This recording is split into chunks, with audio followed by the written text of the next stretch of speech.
There are not many songs about old Tangelo? Is it 'cause nobody cares?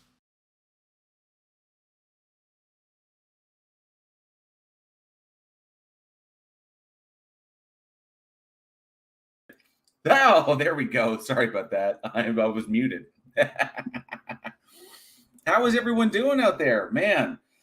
Well, I see. Yes, the my plan was to go live today. Oh wow, I have dog hair all over me. So my plan was to go live today, and I had this scheduled, and I see that my good friend Irish Demon is currently streaming over there after the huge stuff that has gone over on his channel. So, but yeah, we'll talk about all kinds of stuff. Yeah, there's some stuff to talk about, as you saw in the thumbnail. Some things that, like I said, it's been kind of a tough week, and we're going to talk about some things. Just some personal stuff that's is going on, and some other things, kind of like the what can I say?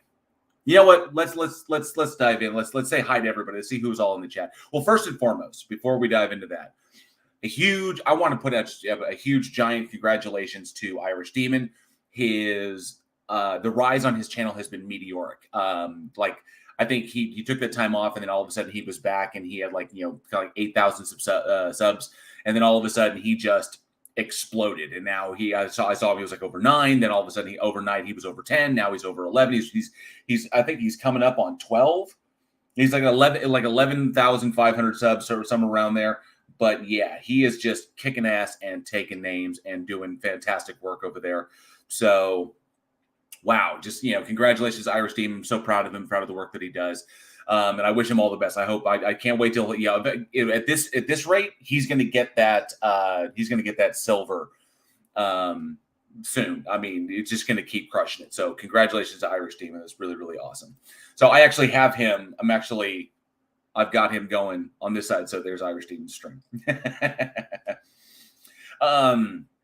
After that, the little video that you just saw, the little clip you just saw, I wanted to give a huge shout out to Commander Darklight, who sent me that audio. And then I tweaked and I added I added the image and put Otangelo's head in there and put the tears in there, because crying Otangelo is one of the favorite emojis on this channel. And I wanted to put that in there and make that fun. So I hope you all got a kick out of that. That was fun to make. 11,700 according to Nimrod.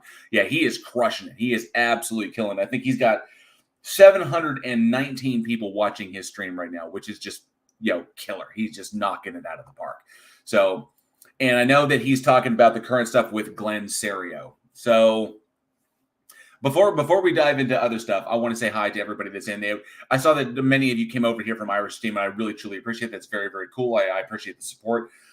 So let's say hi to everybody and see before we dive into these subjects. All right. So I see Little Dickens in the house. Good to see you, Little Dickens, and a member of the Godless Army. Thank you so much. I appreciate the support. Same with Cindy Johnson.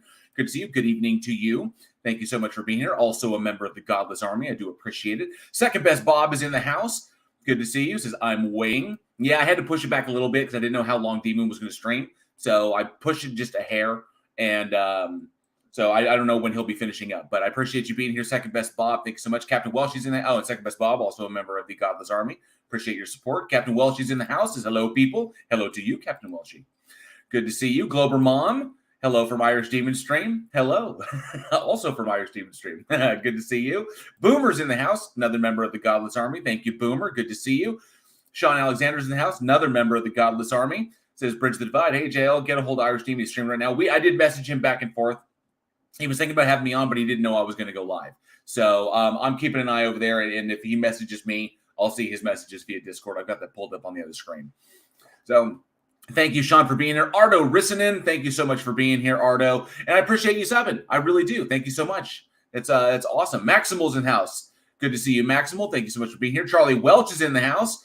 The only man on the internet you never make a bet with. Thank you so much, Charlie, for being here. Good to see you. Another member of the Godless Army. I do appreciate it. Nimrod's in the house. Says, we want Bridge the Divide to stream. Irish Demon has gotten distracted by Australian squirrels. Those are dangerous squirrels. They'll always go after your nuts. I'll let myself out. But thank you so much for being here, Nimrod. I appreciate it. Little Dickens, good to see you. Yes, this little koala. This was sent to me by Irish Demon. Love this dude. Yes, he is awesome. He is very. I haven't named him, or I think I did name him, but I may have forgotten the name. I don't know. But he hangs out here and says hi to everybody. But this was a gift straight from Irish Demon. He sent this in a care package to me, which is really, really cool, along with a bunch of Vegemite. This is my favorite of the two. But yes, thank you so much for being here. Charlie Welch says, here I go again with this song, running bare-chested through the glade, broadsword in one clenched fist, flowers for my queen in the other. Huzzah! Yes, I love that song. I really do. And it's available if you have a subscription with Epidemic Sound or Epidemic Sound. You can find that on there. It's called Barefoot. What is that thing called? I think if anybody was looking for that, I have that in my resource stuff. That is called Barefoot Adventure is what the name of that song is. So Barefoot Adventure. All right. So Rodin LS name, Mrs. Met. Irish has 10K subs. Give JL some love. I appreciate that, Rodin LS name. And Gabba Gabba to you, sir. Thank you so much for being here. Sean Alexander says, Irish Demon is finishing up his review of Glenn getting popped yesterday. Expect a massive flood from there soon. Oh, awesome. And yes, I was there watching the Glenn Sarah. I was actually watching Irish Demon stream on my television, and I was watching Glenn stream on my phone so I could troll him while he was there. And because I actually invited Glenn to come on my channel. I wanted to talk to him. And he responded, but he didn't really say that. He didn't say no, but he didn't say yes. So I actually invited him. I wanted to have a chat with him, see if he would come on, just to see if he would. And because I kind of want to get to the root as to why he does the things he does. Not really the sob sit movement or the auditing movement, but like what is driving this? What's the driving force? He hasn't responded, and he won't be responding until at least Tuesday. So we'll see what happens. Yes, Maximal. Yeah, that was the Otangelo video that I put together. Oh, whoa. Arto says, almost all koalas have chlamydia. I hope the mic is not infected. We don't have that kind of relationship. So, Peter Flemberg's in the house. Good to see you, Peter Flemberg. Thank you so much for being here. Casey Randy's in the house. Good to see you. It says, is Kermit on Cameo? And Mark Short's in the house. Good to see you, Mark Short. Thank you so much for being here. I have turned into Barbarossa. Is that a reference to my beard? I'm not sure, but the beard is red because remember, January is Blood Donor Month. So if you are able to donate and help anybody out, definitely make those donations if you're able to. But yes, Blood Donor Awareness Month. And of course, next month will be another color. I will unveil that come February. Frixos28 is in the house. Good to see you. Happy New Year to you. It's all quite all right. I appreciate you being here. Thank you for the support. Spooky Bed Hair, thank you so much for being here. I will never forget the lurkers. You all are amazing. I appreciate you being here. Let me see. Aaron Reese in the house. Good to see you. Another member of the Godless Army. I do appreciate you. Man, things are popping real quick, so I need to get through this. Let me see. H. Jaspree's in the house. Member of the Godless Army. Thank you so much for being here. Appreciate it. Turtle Moves is in the house. Frixos is in the house. AJ Heeb is a new member. Thank you so much for joining the Godless Army. Yes, you too can join the Godless Army. Godless Army is only 99 cents per month because that's about how much I value my content. And of course, you get access to you get the channel badge, which is the evolving brain meme. I put those little deals on there. And of course, all of the emojis that I make for you, all the special emojis, including Crytangelo, Darth Dawkins with red duct tape on his face, Donut Earth, and a number of others. Meh Koala, because koalas are very meh. And so thank you so much, AJ Heap, for becoming a member of the Godless Army. Plot hole, you haven't missed nothing. So I've just started kicking it off. Let me see here. Let me scroll. And the George Ted is in the house. Good to see you. Donnie does that. Good to see you. Thank you so much for being here, good sir. Appreciate it. AJ Heap, holy shit. Well, I just got demonetized. But AJ Heap for $100 super chat. Thank you so much. Wow. Says, I promised to pay the windfall forward. The windfall finally came. I appreciate your work. Thank you, AJ. I am blown away. As Demon would say, I'm gobsmacked. I am blown away. Thank you so much. Wow. Goodness. Thank you. Thank you very much for that super chat. Thank you for that support. I really do appreciate that. Wow, you just kind of made my whole week. Little Dickens says, yes, it means red beer. Absolutely. Wow, thank you so much, AJ. I appreciate that. Boomer says, I donate my blood to the local vampire. Yes, it has been kind of a tough week. Suit Kettle's in the house. Good to see you. Thank you so much. Keith Newton as well. Thank you so much. Many Hanged Men is a new member of the Godless Army. Thank you so much, Many Hanged Men. I do appreciate that. And of course, enjoy all of the new cool emojis that I make for you. Soon there will be more. I have more created. I'm waiting to unlock them for all of you. Let me see. Mr. Amos says most of those watching were the trolls from Irish Demons channel. Well, he's got some amazing people over there. God equals the square root of -1. Says, oh, he's trying to summon Otangelo. God equals, what are you trying to do to me? But he's always fun. And Boomer says, I think you can afford to be being demonetized. Yeah, I can. I mean, what could I say? But I appreciate the support. It goes a long, long way to help not only supporting this channel, but also Week in Horror over there, because we have lots of things coming up. One thing that is good, because I know I said this has been a tough week. One thing that is good is that we have some major, major things coming up on the Week in Horror side. And as far as the goals that we have intended, with the goals we have over there, Week in Horror has been a labor of love for all of us involved. For me, Eugene, for Johnny, for Alex, for Angela, for everybody that's involved in that. And it's finally beginning to really explode into something. Nail Gun was a tremendous success for us. We didn't even anticipate it. And it just kind of blew up for us. That opened up doors all over the place. And it just turned into something really incredible. So therefore, yeah, that stuff is going to go a long, long, long, long way. So I appreciate that. And Titan Uranus is in the house. Good to see you, Titan Uranus. Arthur said, gravity's not a force, therefore God.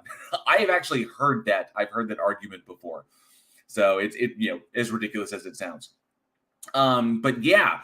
So appreciate it. Thank you. And the George said that is the link to Week in Horror. Week in Horror is our horror podcast where we talk about horror movies. We deep dive them. We don't really do reviews. We deep dive them like as filmmakers, because all of us are professional filmmakers.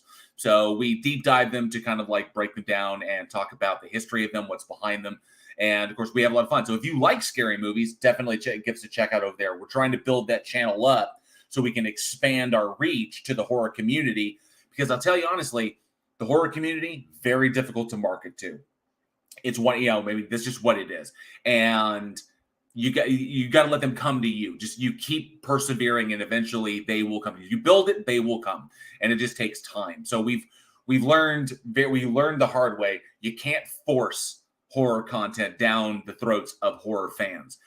Horror fans have to come to you. And that's one of the reasons why we love them so much. So because the ones that do follow us, the ones that do support us, are really big fans. So we love every single one of them and appreciate all of them over there.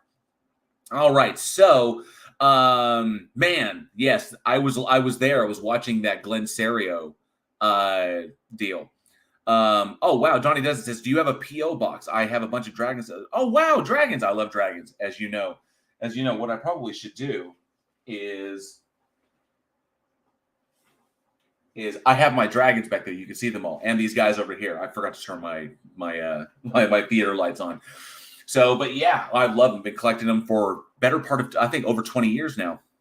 So I don't have a P.O. box. I do have a legitimate address. And Donnie, if you message me, I could get that to you if you like. So I appreciate that. Thank you so much, Donnie. All right. So I'm a scaly boomer. I don't know what a scaly is. So anyway. But yeah. So what was it? Where was I going with that? I totally, the dragon thing totally threw me off. So, Skeptic Dank is in the house. Good to see you, Skeptic Dank, another member of the Godless Army. Thank you. Says, you are nothing without me. You owe everything to me. No one can ever love you more than I do. You will never be happy until you put me before everything else. Love me or I will torture you forever. That's pretty much it. That's pretty much the argument. It's wild. I plan on addressing all of that when I finally release my when I finally drop my Christianity is a Cult series, which is a 4-episode series, which will go over and examine, which will be an examination of the bite model and how Christianity conforms to the bite model. So I'll be looking forward to dropping that. It's very intensive. I want to make sure it's solid and on point. I don't want to misrepresent anybody's work. So, that's the big thing there. I can't wait for everybody to see it. My next video coming out will be on Ray Comfort. Ray Comfort, old banana hands. I'll be addressing him and some claims that he made regarding some stuff, some recent events in the end of last year. So, Second Best Bob for £5 says, "Are you excited about the new Scream movie?" Well, thank you for the super chat, Second Best Bob. I do appreciate it, and I have seen the new Scream movie.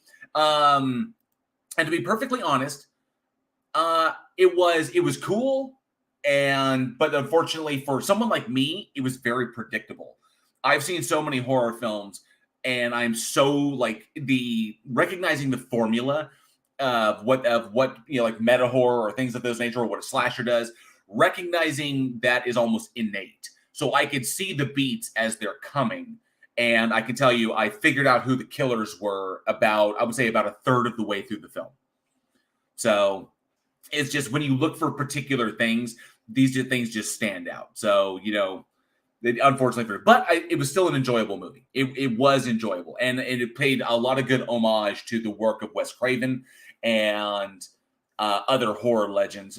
So I enjoyed it. I enjoyed it because I'm a horror fan, but it was kind of on the predictable side.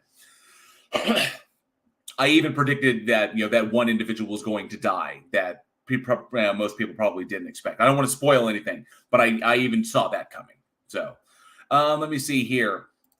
Second Best Bob, is Christianity a cult? I would say that Christianity conforms to the bite model. And by the bite model, if you have not heard it, Stephen Hassan's bite model is behavioral control, behavioral control, or it's behavioral control, information control, thought control, and emotional control. So the constraints that the religion, also to certain degrees of extreme, what denomination you're a part of, yes, some denominations are worse than other denominations, but especially if they're fundies.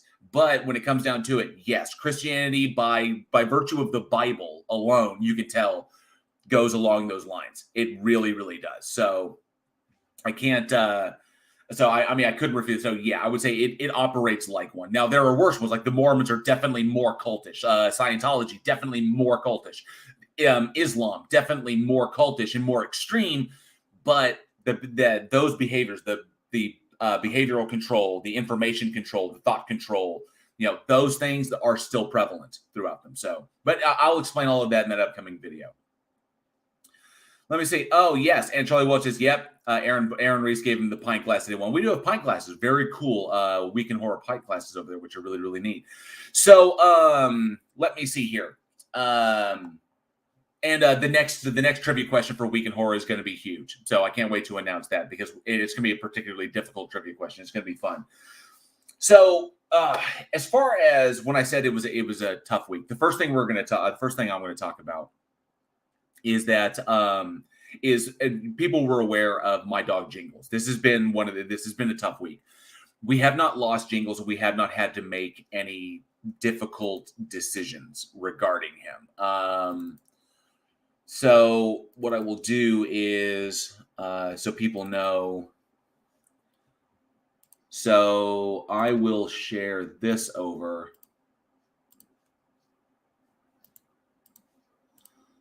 So that's my good boy. That's my good boy Jingles. And love this dog unbelievably. He is incredibly intelligent. Just look at that face. Just look at that face. And just an incredibly intelligent dog. He's been with us since 2000. Let's see. Yep, 2013. In August 2013 is when we picked him up. He was about a year old then. But yeah, that's kind of like Jingles throughout the world. He's such a derp. He can be just the derpiest dog ever. Look at that derp face. So yeah. So Jingles is a good dog. He's a smart dog, and we love him to death. He's literally our son. But he has not been doing well recently, and unfortunately, this happens with purebred shepherds. They do tend to have difficulties, have genetic problems. And Jingles, when we moved up north to Oklahoma, all of a sudden he started having issues, and we didn't really understand why. So we were trying to figure it out, and the initial diagnosis was that Jingles was having kidney problems. It was that his kidneys were failing, so he had chronic kidney failure. And what we didn't realize was that may have been while he was having those issues because his enzymes are all his hematocrit and his phosphorus and his blood levels were just really, really bad, and they're just like terrible. So, but the problem is that apparently, because we didn't really like the way that we really didn't like the way the original vet that we took him to, because it was a brand new vet. The one that we had a long relationship with. They were really great back in Allen, but up here we had to find a new vet, and so we went to this vet, and we really didn't dig how they kind of addressed the situation, because the way they addressed it during his initial diagnosis was that he was done. That was it. That's pretty much all you can do. It felt like they wrote him off, and the problem was his behavior wasn't it wasn't exhibiting behavior that would say, hey, it's that time. So we eventually we put him on a special diet. We've been taking really, really good care of him. He put on weight. His output is good. His input is good. Occasionally he would get an upset stomach and he would throw up, but it wasn't extreme. And then we decided, he started getting kind of so it looked like he started going through like bad patches. So we eventually took him to another vet, who was much, much better. It was really, really good with him.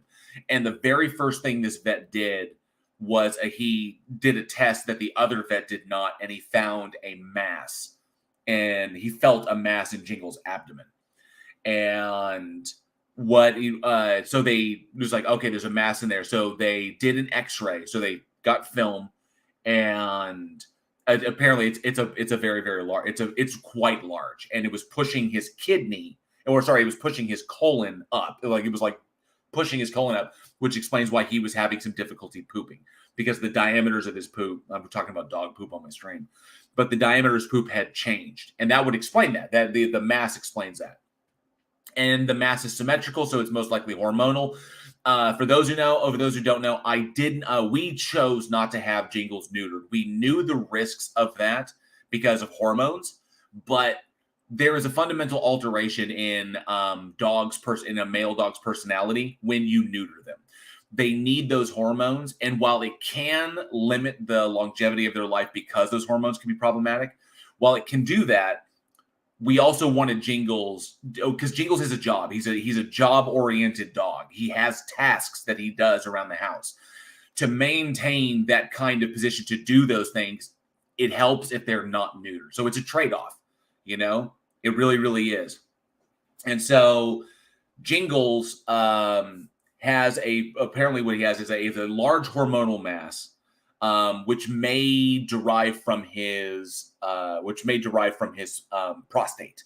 So we're not 100% sure what it is. So we took him back in for a second time. They ultrasounded the mass, and they saw it's symmetrical. It was like this, but they're going to send him. They sent the films off to a specialist who can really, really give us an idea. And it's possible that the mass is fluid filled. So we don't know. So right now, he's on some antibiotics because they tested his urine, and his white count was kind of high, meaning he was fighting an infection.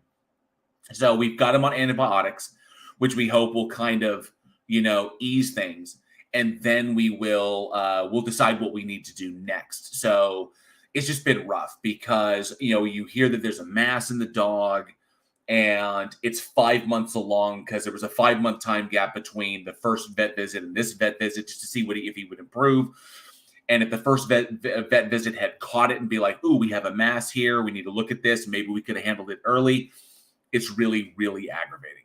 And of course, we don't want to lose him, but we also know it's inevitable. It's a part of having a pet. It's going to happen. We just we don't want him to be in pain. We want him to be comfortable. Right now, he's doing okay. He still has his appetite. He's still eating. He's still a milk bone fiend. Still chases squirrels. So we're gonna get through it. But it's just when you deal with a child, it's effectively a child.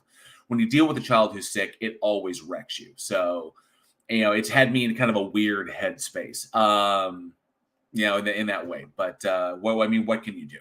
But we're going to get through it, and he's a good boy. And of course, his sister Shotzi is doing very, very well. Her thyroidism, she has hypothyroidism, and that's under control with medication. She's lost a ton of weight. She's more active. She's bouncing around again. She's like a puppy again. So, it's really, really good. So we're going to take it day by day. was hopefully, because it's a holiday, hopefully by Tuesday we will get more information as to what Jingles' condition is and what we can do. So we're waiting for that, and then we'll eventually we'll make whatever decisions we have to make after that. So, but that's my good boy. That's my good smart boy. And I wanted everybody to see him because he is just the derpiest derp that ever did a derp. You know, he was such a goofball and a mama's boy. You know, there you go. Just there he is with his big unicorn baby. He's such a good dog. He's such a good dog. So yeah, we'll deal with it as it comes. You know, oh, him got a pillow. He's such a derp. But yeah, that's my boy Jingles. So we will take that as it comes, and we'll deal with it. But he has been with us for a long time, since 2013. He's had an amazing life. He has gotten to do so many cool things. He's gotten to hang out with horses. He's gotten to hang out with cows. He's gotten to swim in lakes and, you know, all kinds of cool stuff. So since we found him, he has had an amazing life. We've made sure that he has experienced everything that he can experience. He's well trained, smart as a whip. You know, very, very cool. So, but yeah, so we will figure it out. But I put this collage together in that event. So I wanted, you know, people to see him, and, you know, I want to remember him too. So, but yeah, and plus he's not photogenic. There's more photos, but none of them are really good. These are the best photos because he's photogenic, but he's photo shy. He doesn't like having his picture taken. This bottom picture, this one right here, this bottom picture was, you know, he just closed his eyes. He's like, don't take my picture. Don't do that. So, you know, I'm surprised. I'm really just shocked I got this one because he's just a really fantastic dog. He's just a cool dog. Just cool as hell. All right. So, but yeah, that's the current update with Jingles, what's going on there. We're doing our best. But yeah, I'll update as more I'll update as more evidence I'll update as more information comes in. So I see we have some more people that jumped in. Thank you so much for all the good thoughts for Jingles. I appreciate that. You know, dogs are amazing. We don't deserve them. Dogs are amazing. I saw some other people jumped in. So yep, Keith Newton, bork bork nom nom. Absolutely, that's what it goes. Let me see. Stephanie Raymond's in the house. Good to see you. Says Irish Demon sent me. He's doing a live stream right now too. Yep, I see him.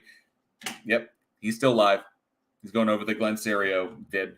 Good to see you, Stephanie Raymond. Thank you so much for being here. And yeah, I hope he gets better soon. Hopefully it's something that's treatable. So I appreciate that. H. Jasperie, member of the Godless Army, says, hey, welcome, Demon Sent. I appreciate that. Thank you so much.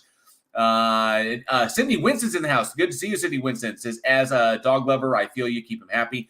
He's happy, comfortable, and warm. Although right now he has a funny haircut. His underside, his entire abdomen is completely shaved because they had to do that to ultrasound him. So now he's all naked under his side. And it's a bummer because we just had the first snow outside. So just had that first snow and he can't go outside and enjoy it. So Little Dickens, good to see you. Says both my current male GSD and the King Corso who wandered into my front yard tired, thirsty, hungry, and was neutered.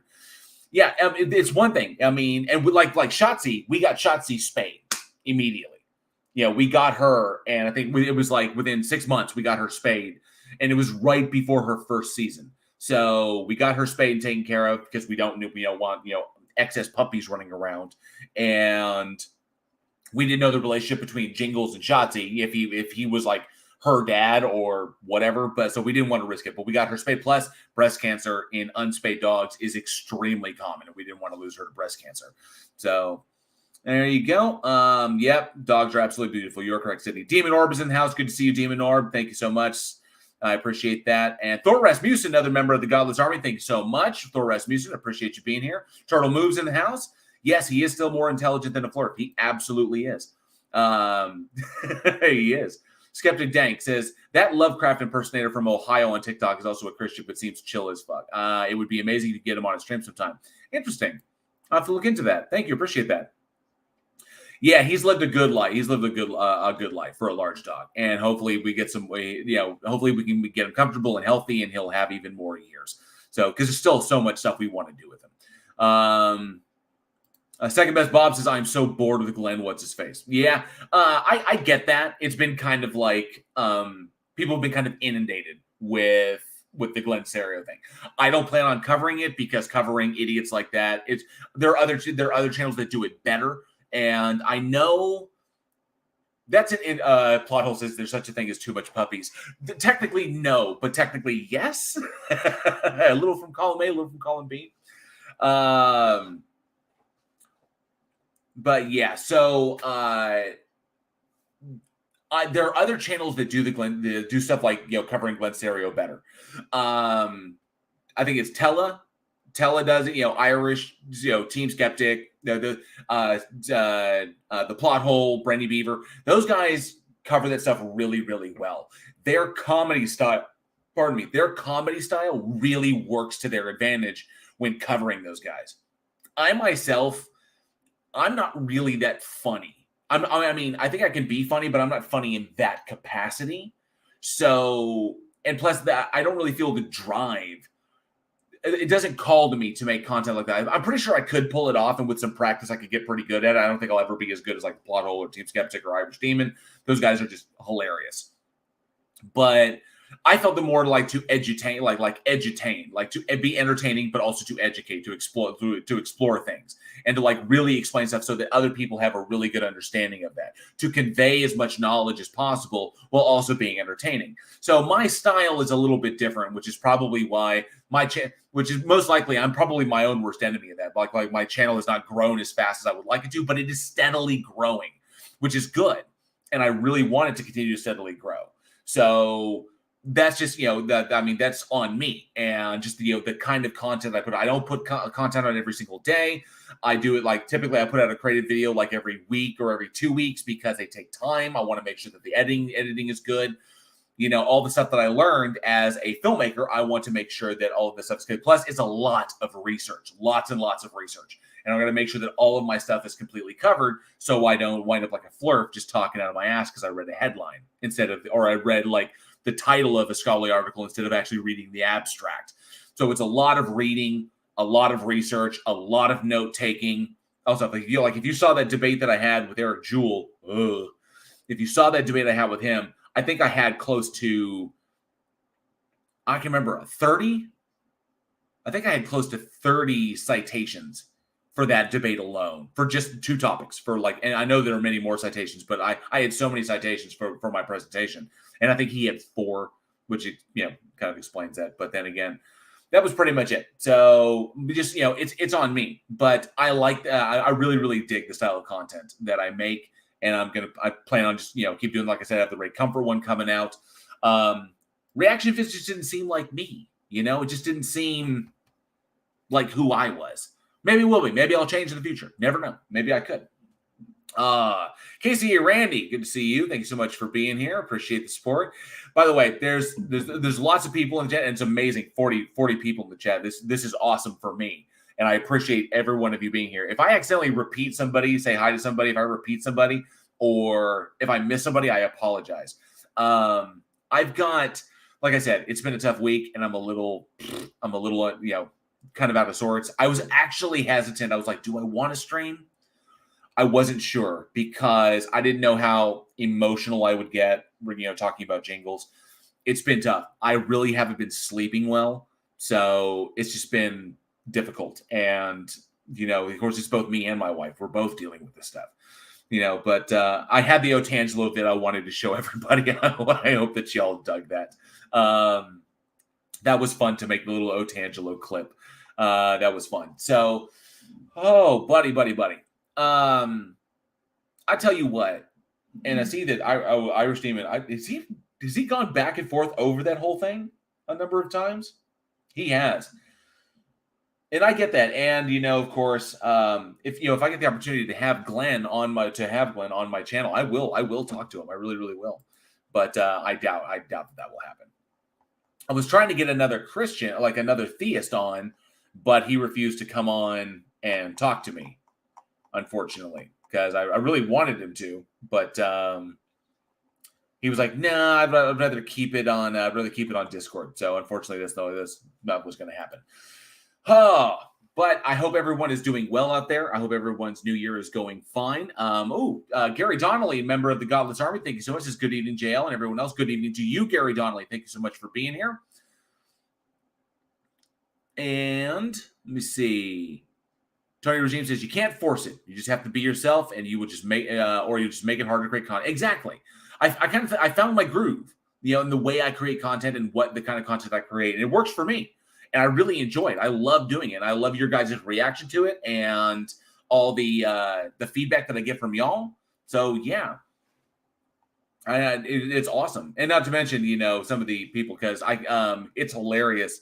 Speaking of that debate with what's his face with Jewel, Eric Jewel, and you don't have to go to his channel. I'm not going to plug his channel like this. No one goes there anyway. This dude has a serious mad on for me. Titan Uranus, good to see you. Titan.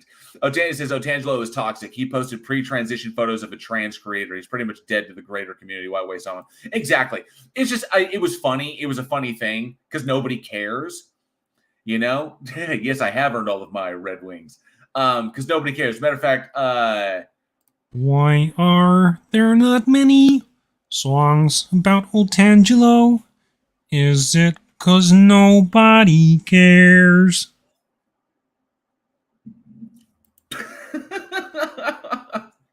I just think that's hilarious. Thank you to Commander Darklight for sending it to me. I think it's hysterical, and it makes me laugh. And that's going to pop up from time to time again. If he ever pops up in the chat, I'm definitely going to play it then. But yeah, I wouldn't waste time on Otangelo. That's the whole big thing. So Titan, Otangelo refuses to debate me anymore. He flat out told MC2 that he will not debate me on any subject. He won't debate me on the existence of God, the historicity of the Bible, the truth of Christianity. He won't debate me on science. He won't debate me on evolution, abiogenesis, any of that stuff. So he won't do that.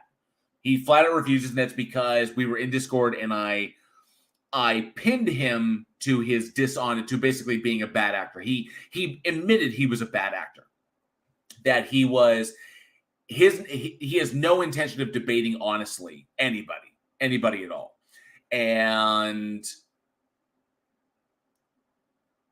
I couldn't justify going into a debate with him again if knowing this, because I'm legitimately, giving a platform. I'm condoning bad faith behavior. And I couldn't do that. And be on and keep a straight face. So I was kind of like, there's no point.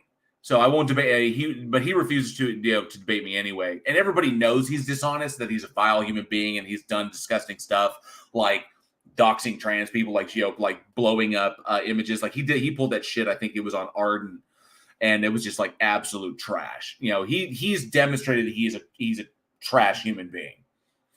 But it was in Discord when he flat out admitted that he only debates against atheists.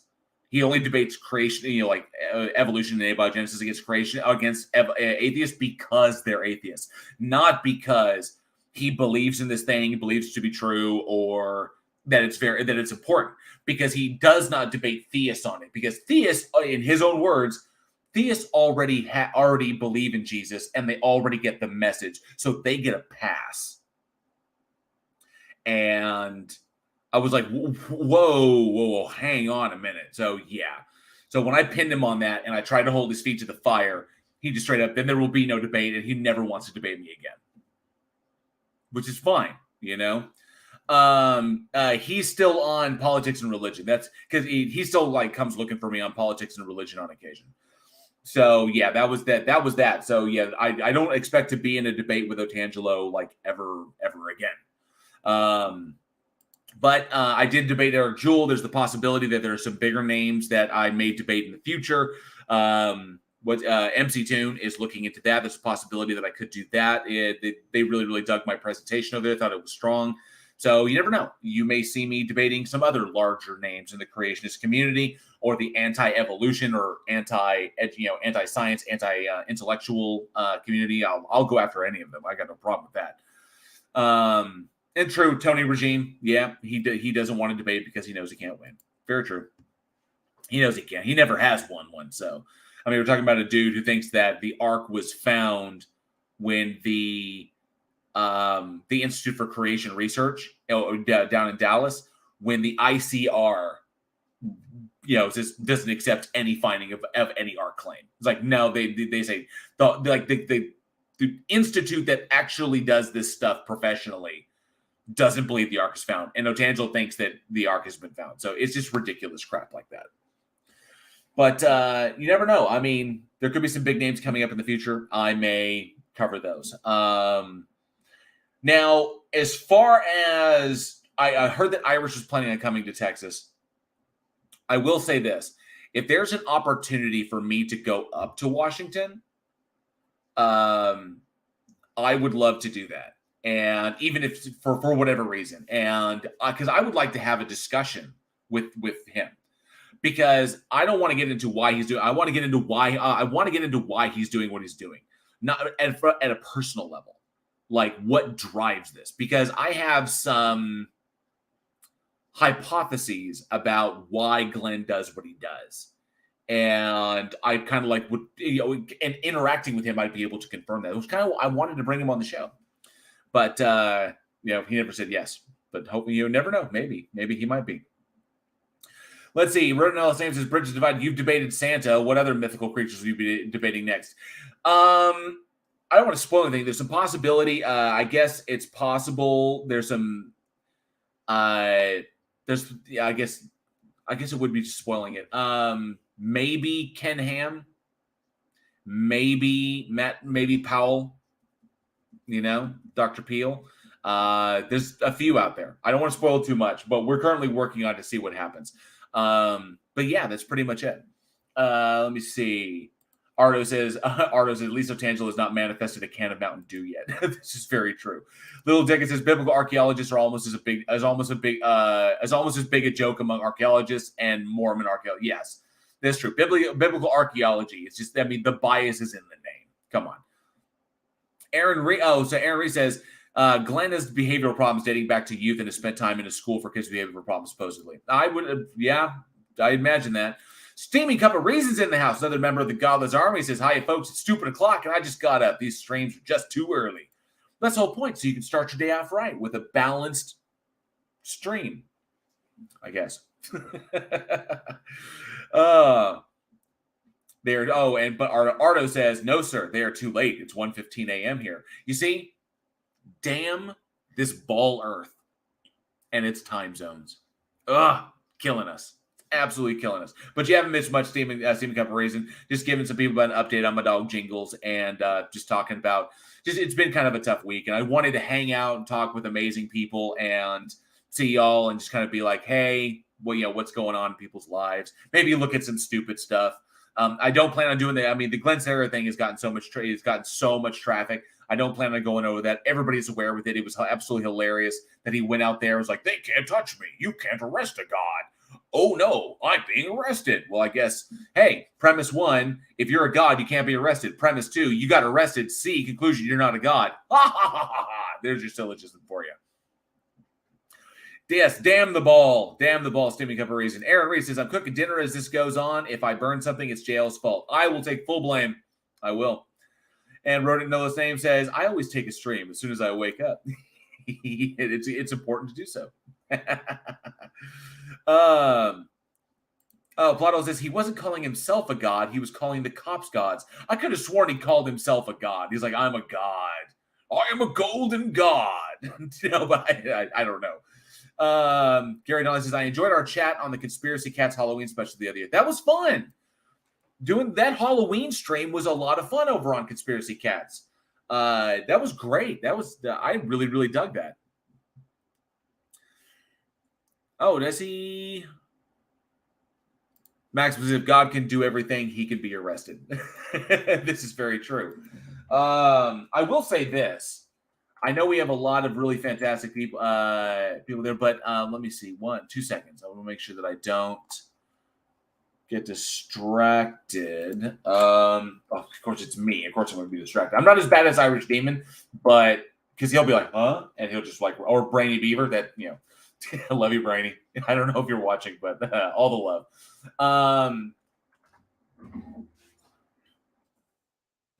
But one thing, let me see here. This thing. I gotta pull it up. So I don't know how many of y'all are subscribed to Glenn is Turtle Moves. Glenn is which god? Buddha.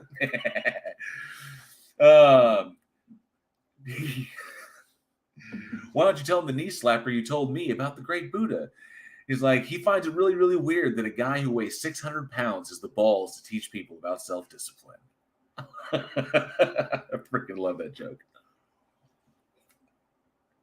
So I don't know how many people, I don't know how many of y'all are subscribed to Tom Rabbit. Tom Rabbit is kick-ass material. Of course, looking at Darth Dawkins and all of his bullshit and everything. But if you haven't seen this, you may have, but if you haven't seen this, I did kind of want to show this. Because this is... Because if you want to find an example, Gary Donnelly says the Buddha isn't as fat as Glenn.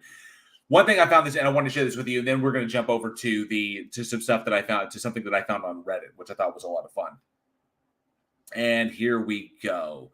So I want to share this over. You know, I thought about, you know something, while I'm in the middle of this, I kind of got, I saw another squirrel. I thought the possibility of maybe doing live Omegle, and you could do it just voice, but doing live Omegle on the moderator deal, so that nothing pops up. Of course, there might be language, but I thought about that. I thought about doing live Omegle and engaging with theists that way. The last time I thought went pretty well. And you never know, there could be some fun stuff that comes up, because there are people who be like, "Keep your devil science away from me." It's like, that happens. That actually came across, or came through one time. Someone was really mad. Your devil science. All right, I think. Let me do that, and let's go there. Does that work? Boom! Look at that. So I found this to be really cool, and it's not that long of a vid, but I found this fun, and I kind of wanted to take a look at it, and because this is how you just sniper shoot Darth Dawkins, and I wanted to show this to everybody, because if you happen to run into a conversation like this, hey, Tom Rabbit, I hope you got this for your recording. I love hey, his intro. YouTube out there, Tom Rabbit likes to record these. It almost makes me think that Darth and Tom are in league, because it's just too perfect. Hey, Tom Rabbit. Do you think there is an argument that establishes that God exists? Let's turn this up a little bit. Get close to your microphone, please. Sorry.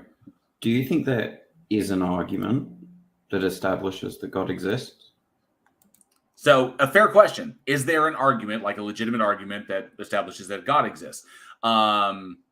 I've asked that question myself a few times. And, given that what we know about Darth, given we know about his presuppositional position, and, he takes a lot of stuff from Van Til, a lot of stuff from Greg Bonson, mixes in a little bit of his own crap. You can pretty much, you might be able to predict what his answer what his answer will be, but we'll cover it. Oh, Otangelo's in the chat. Otangelo Grasso is in the chat. He's in here. Why are there not many songs about Otangelo? Is it 'cause nobody cares?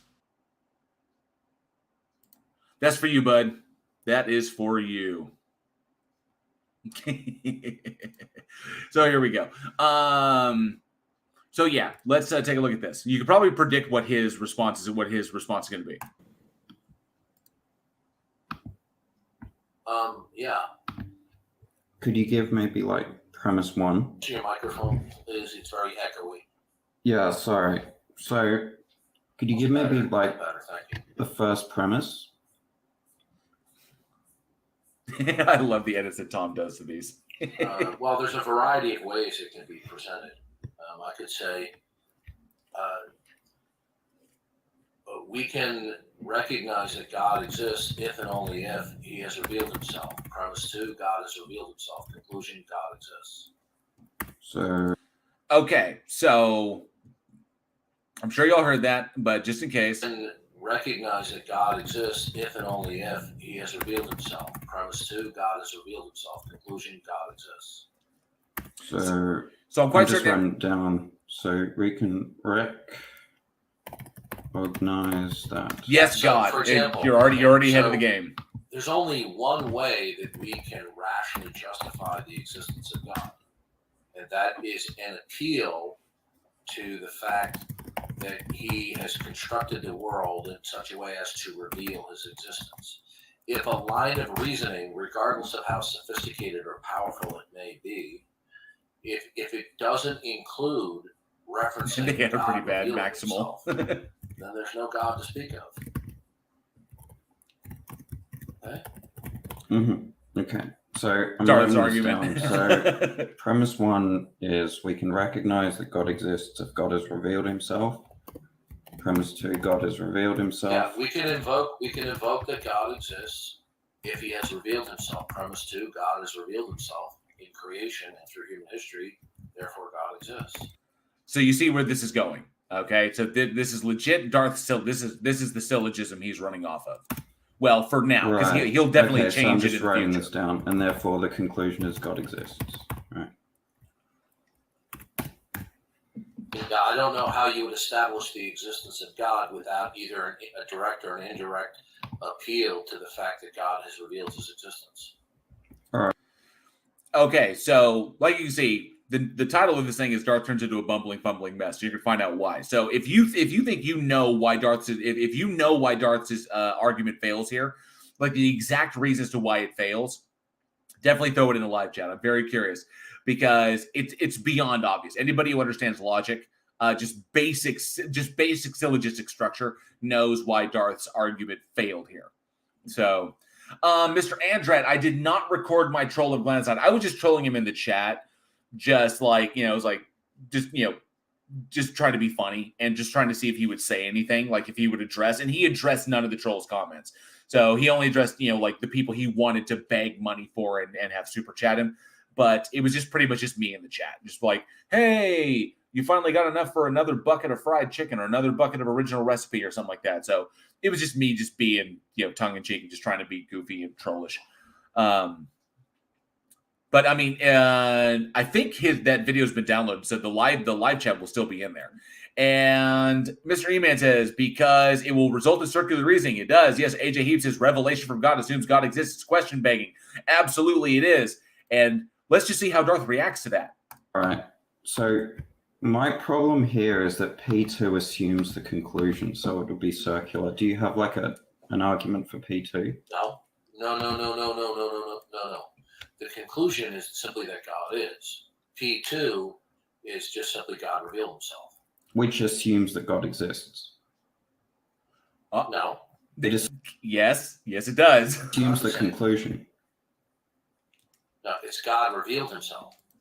See, at this point, I'm pretty sure Darth recognizes it. I'm pretty sure that Darth recognizes how he screwed up. And now he's desperately trying to figure out how to get out of it. So he's kind of like, he realizes it clicks with that simple observation. And he's like, yeah, so, and Which assumes that God exists. It's not the same thing as saying God exists.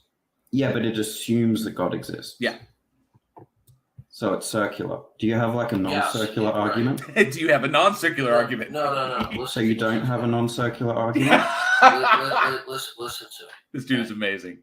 Billy's great. He actually won a t-shirt from Tom Rabbit. The only way to establish the existence of God is to appeal to his self-disclosure. Okay, so we say, if God, exists and he has revealed himself, then we know he exists. God has revealed himself, therefore he exists. That's not circular. Does premise 2 presuppose God exists? No, it presupposes that God revealed himself. Which presupposes that he existed to Do you reveal have, like, himself. a non-circular Right? argument? God revealing himself is not the same. It's not the same proposition as that God exists. I know, but it assumes that God exists. It's entailed. It's entailed by the No, statement. it presupposes that God revealed himself. How can God reveal himself if God doesn't exist, right? It assumes that God It exists. assumes the conclusion. Okay. So, and listen. Do you have an argument for P2? No, there's no way to There's no establish argument? God's existence other than that There's no other rationale that one can appeal to. Well, I mean, I think we're done at this point. You just don't have. An Oh, okay, argument. good. So do you have an ultimate truth? So it's okay. So look at that. There he goes to his ultimate truth bullshit. He literally reacted like he's like, okay, then I guess we're done because you have no argument to justify it. Yes, Mr. E-Man, for $5 Australian, thank you so much for the super chat. It has to be circular. No other way works. Absolutely. And Sydney Winston, thank you so much for the super chat. I appreciate it. Sydney Winston, you are correct. DD he was straight. This is how you sniper shot Darth. You snipers did. I mean, Billy came in, calm, cool, collected, just be like, what's your syllogism? Here's my syllogism. Your syllogism is affirming the consequent. It's like, no, it's not. It's like, yes, it is. Your second premise assumes the truth of the conclusion. Because in order to make that statement, it assumes that God is existing to reveal himself. It doesn't lead to it. So yeah, he screwed up and he realized it. And then the minute, because he doesn't offer any solution or any revision to his syllogism to make it valid, he immediately turns on Billy with his ultimate bullshit. Like, you can't know everything, so you can't know anything. Kind of like reasoning, which is just goofy, which I covered in my Van Til video. What's your argument for the ultimate truth by which there can be argumentation? An argument for that. I just assume things. We do assume things. Okay, so then you're guilty of the very thing you're accusing me of. Okay, no, sir. Is there an ultimate truth that premises must depend upon? Any premises at all? Well, we'll get to that in a minute, but okay, answer my question, or we're done. Or we're done. An ultimate truth? Who could possibly know that? Is there an ultimate truth? I think there's truth. I'm not sure what you mean by ultimate. No, I said, right. Is there an ultimate basis? Is there something that's metaphysically primary from which all secondary and temporal states or premises would derive and depend upon? Really, it comes down to, I mean, obviously we don't know if there's an ultimate truth. There's like this ultimate thing that grounds every single thing other than, beyond reality in and of itself. So reality is a thing. Reality does exist. We can test it. We can make predictive models. We observe it all the time.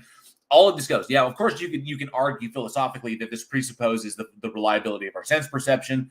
I've always countered that argument with we know our sense perception is reliable to a degree, and that the tools that we use to enhance our sense perception is based upon the reliability of those senses, which are demonstrated by the fact that we're still alive. Our sense perceptions keep us alive at the basal state. Our senses, our body keeps us alive. It keeps us from falling off cliffs. It keeps us from falling on our face. It keeps us from, just walking smack dab into a predator. That's the whole point.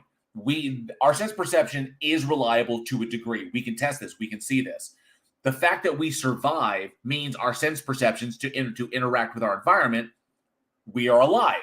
So there, you keep us alive. So that's the big important point there. And then we just expand beyond that. We realize we can't see forever. So we create tools that can enhance our ability to see and how distant. But if he's talking about an ultimate grounding truth, who could possibly know that? But that's also supposing that there is one. You're presupposing that there is one and that thing is necessary. So I've never heard Darth give a justification that something like that is necessary, that it simply cannot be rooted in testable, demonstrable reality. Like what we live in. And this is the problem with this level of reasoning.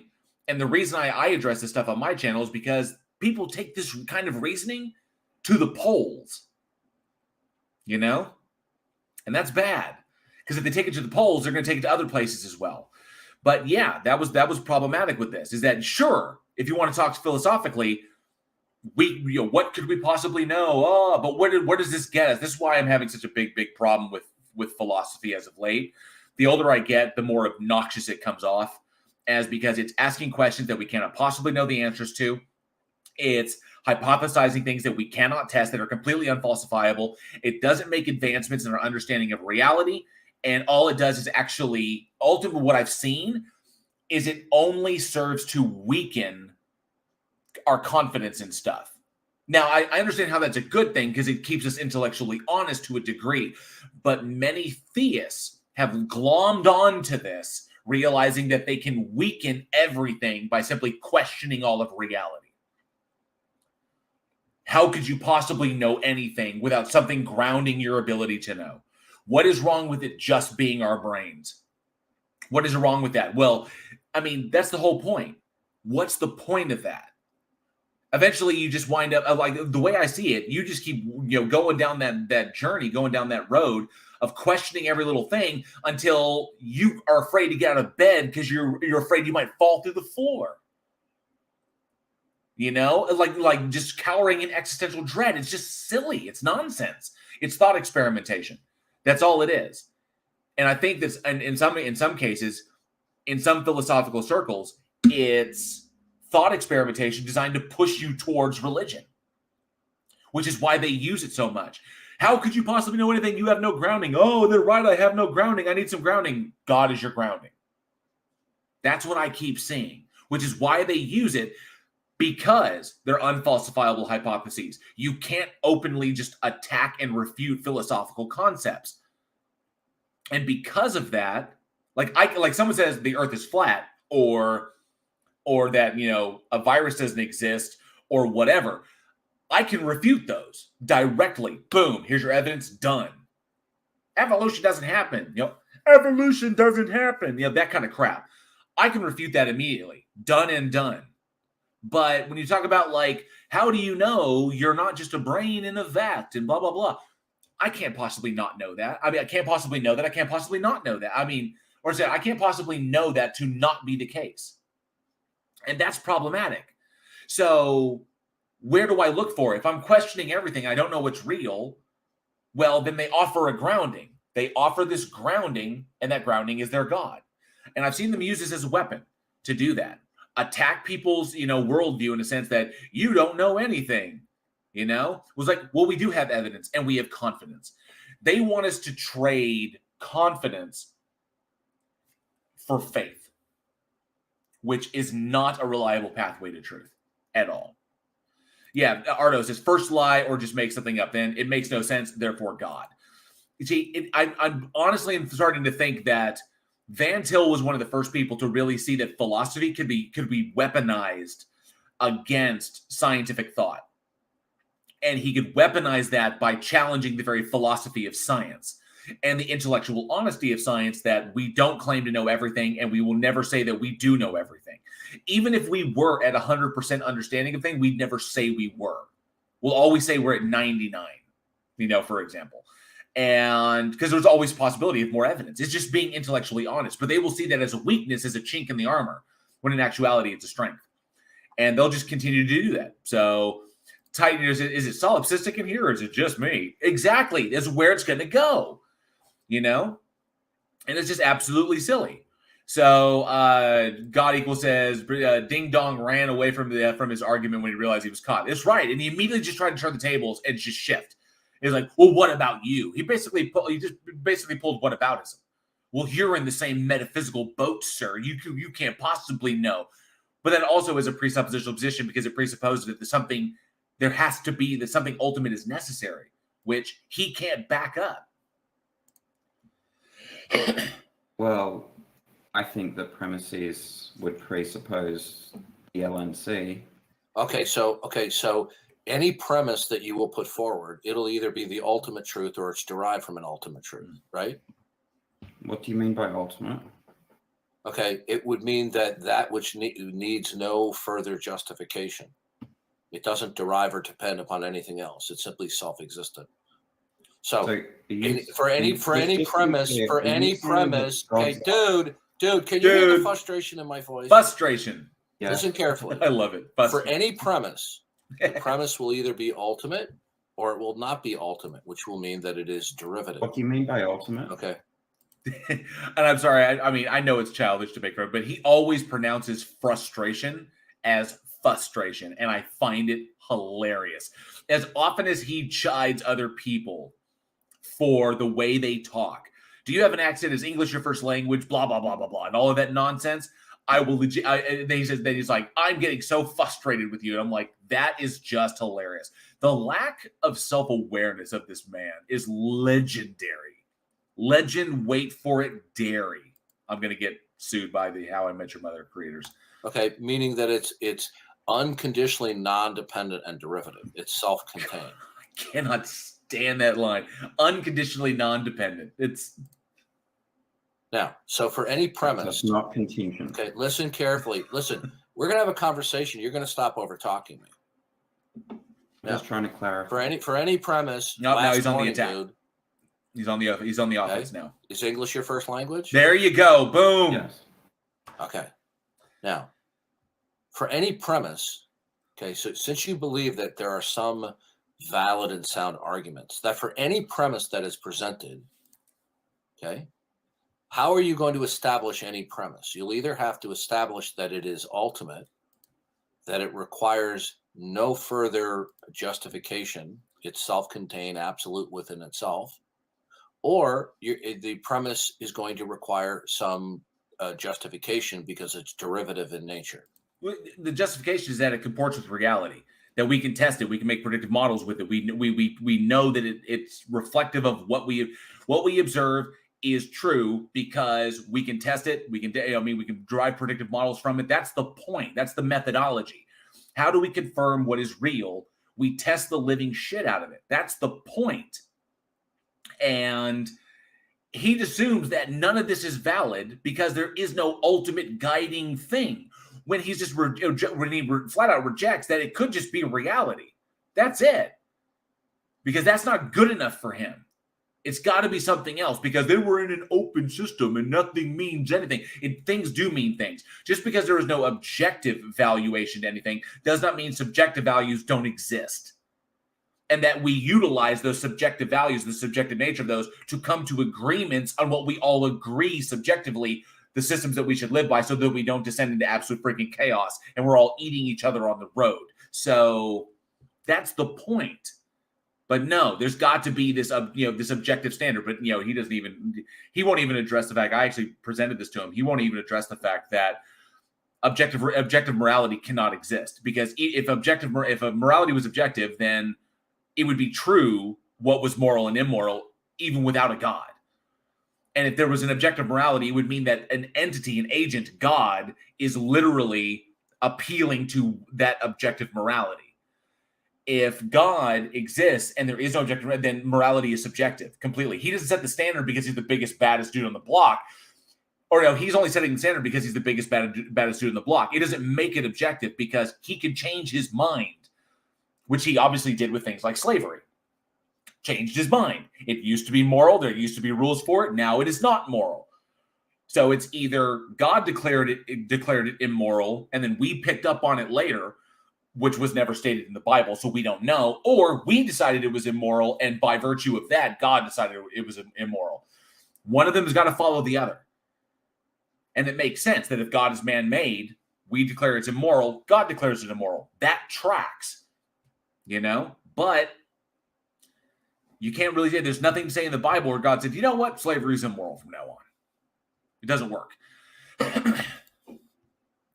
Okay, so any premise will either be ultimate or not ultimate in that it is derivative. Do you understand? Yes. Can I ask a clarifying Okay, question? now how would you establish either one of those? By what means? Predictive models. Which argument are we talking about? Are we talking about your argument? I'm talking about any premise and any argument that you would conclude is valid and sound. So, valid and sound. If it's valid, it just means the structure is correct. If it's sound, it means it can be demonstrated to be true. So that's pretty much it. A sound argument is also valid. A valid argument is not necessarily sound, but a sound argument is it's logically constructed. It logically follows, and it can be demonstrated to be true. So there you go. That's how you determine what is true. It's very easy. How are you going to justify any premise that will either be within the category of ultimate or derivative? That assumes that there is one. That assumes that there is an ultimate. It's you cannot say that anything is ultimate. You're presupposing that there is an ultimate, which you won't address. Through like an inference or something? I didn't hear what you said. Or an inference? No, that's a non-informative response. Okay, how would you justify that? Do you know which what is an ultimate? inference is? If what is no, I know what an inference is. You're just Does being general. he? That's not an informative statement. Do you know what a non-informative statement is? Oh God! Yes. It's an answer that's not No, informative. no shit, you Now, dumbass. Okay, how would you? Okay, how are you going to justify a proposition or a premise that is not ultimate? That is. Listen to me carefully. It's like, do you know what a direction is? Yeah. It's the direction you're traveling in. Darth is such an idiot. Oh, he's bad at this one. And It just don't totally overtalk threw him me off. again. Oh, and the preemptive don't For overtalk any me. premise that would be within the category of being derivative, how would you justify the premise? Through procedural justification, like I think that's where I am. I take it that would be no, sir. Listen not to me. justified for Yeah, an we're not inference playing. We're not magazine. playing. We're not playing this game. Oh, Okay. Yeah. How would you justify a premise or a proposition that is derivative in nature? Well, okay, if it's derived from nature, then it's a natural thing. So any premise that we have, the determination of whether it's basically we can test it, you know, and that's it. We can test these things. We can derive predictive models from them, and we can make we can make predictions with it. It can explain things mechanistically. That's the whole point. That's how we do that. That's how we derive. That's how we determine a thing is sound. Thor Rasmussen for 30 Donkey Kong dollars. I think that's Donkey Kong dollars. I appreciate it, Thor Rasmussen, with the super sticker. I didn't see what sticker it was because unfortunately StreamYard doesn't show me what stickers. But thank you for the sticker. I will check it out when I go back and look at the live chat. And yeah, he started. Yeah, you're right. God equals. He started playing the game when he lost the argument. Oh wait, Cafe is in the Cafe. I spoke with during a Jefferson Spatchcock stream. Jefferson Spatchcock, by the way, if you haven't checked him out, Jefferson Spatchcock is an amazing dude, and I think he's getting close to 1,000 subs. So I'm really proud of him over there, the work he's doing. Cafe says, Stephen Cup of Reason, you have any evidence for that claim? He says God is just a fairy tale and a pretty bad one at that. So while Stephen Cup of Reason is speaking somewhat hyperbolically, I do agree with this. Yeah, I do agree with that kind of hyperbolic statement that God is a fairy tale cafe, and it's really, really, really simple. Okay, you have to break it down into its basic parts. And while you and I have not had a personal conversation just back and forth, I will break this down really, really easily. When you're talking about a God, you have a God and you have a deity. Okay, so you have deism and you have theism. If you're a Christian and you're saying that this God exists, okay, then the God has particular attributes depending upon whatever denomination you're a part of. Not all denominations agree on a specific definition of God. So depending upon what those attributes are, there are logical entailments from those attributes. If you say that God is all-powerful, if you say that God is omnipotent, then there are logical entailments from that, okay? Meaning that it is capable of doing anything. Even if you say it's capable of doing anything, that's not like a logical contradiction. Like God is all powerful, but God cannot make a square circle, you know, and that either comports with his nature. It's because logical contradictions cannot exist, or a married bachelor, that whole kind of thing. So logical contradictions cannot exist. But the problem is when you start stacking attributes onto this entity to make it the most biggest powerful thing in the universe, it knows everything. It knows everything. It's everywhere. It's all powerful. There's nothing it can't do, and blah, blah, blah. When you start doing that, you start running into contradictions in the definition. So my premise would be is that God exists at premise one, God exists and holds the attributes of omniscience and omnipotence, aka all-knowing and all-powerful. Premise two, omniscience and omnipotence are logically contradictory states because an omnipotent being cannot act out of accordance of its infallible omniscient foreknowledge. Conclusion, God does not exist. Or no, sorry, premise three, logical contradictions cannot exist. Conclusion, God does not exist. So God is defined in a logically contradictory way. That's the problem. And so the Christian God, I can say unequivocally, does not exist because this thing is defined in a way that it cannot exist. So in order to make it exist, you have to start pulling back attributes, like start reducing them in there, like maximal. It's maximally powerful. It's only as powerful as it needs to be, or only knows what it needs to know.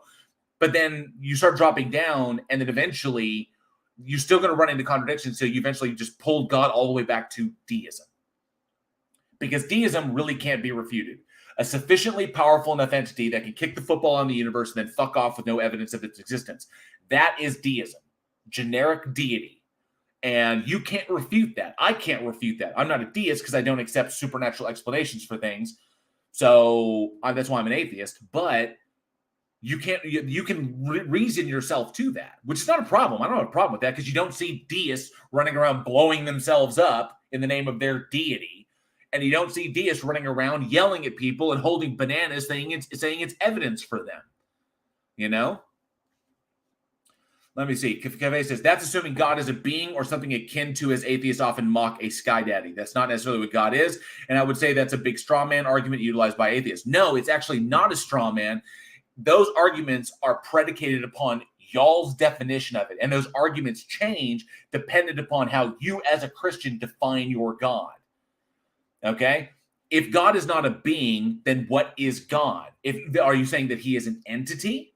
If God is not an entity, what is God? Every time you put a label on there and then you look at the logical entailments of that label, you realize that it can be attacked. And then you say, well, it's not necessarily that. Then you start saying that God is things, but they're not defined correctly. I actually had a theist tell me that God is omniscient, but not in the way you think omniscience is. Like it was trying to redefine omniscience and omnipotence to get around the logical contradiction. It doesn't work that way. And Cafe says, I define God in terms of classical theism, whereas in which God possesses no anthropomorphic qualities whatsoever. Well, that's fine. That means God anthropomorphic. That just means God has no human attributes. That's fine. But is God still an entity? Is God still a being?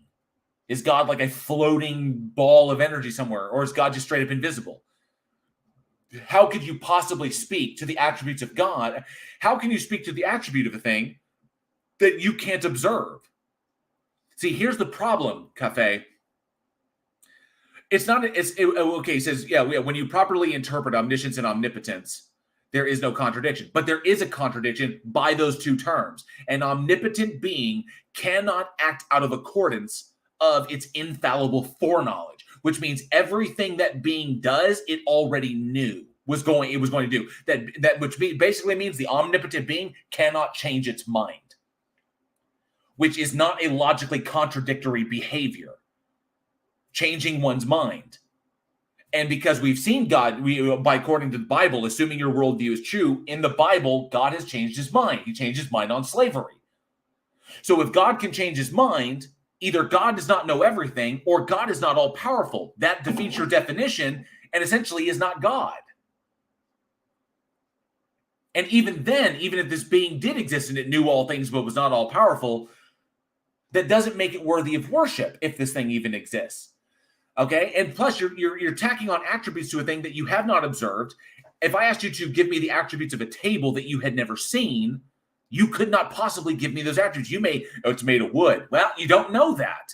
You could guess, but you wouldn't know if you were right unless I confirmed it by showing you the table. That's the problem. Heavenly, aka Sky Daddy, the Sky Fairy.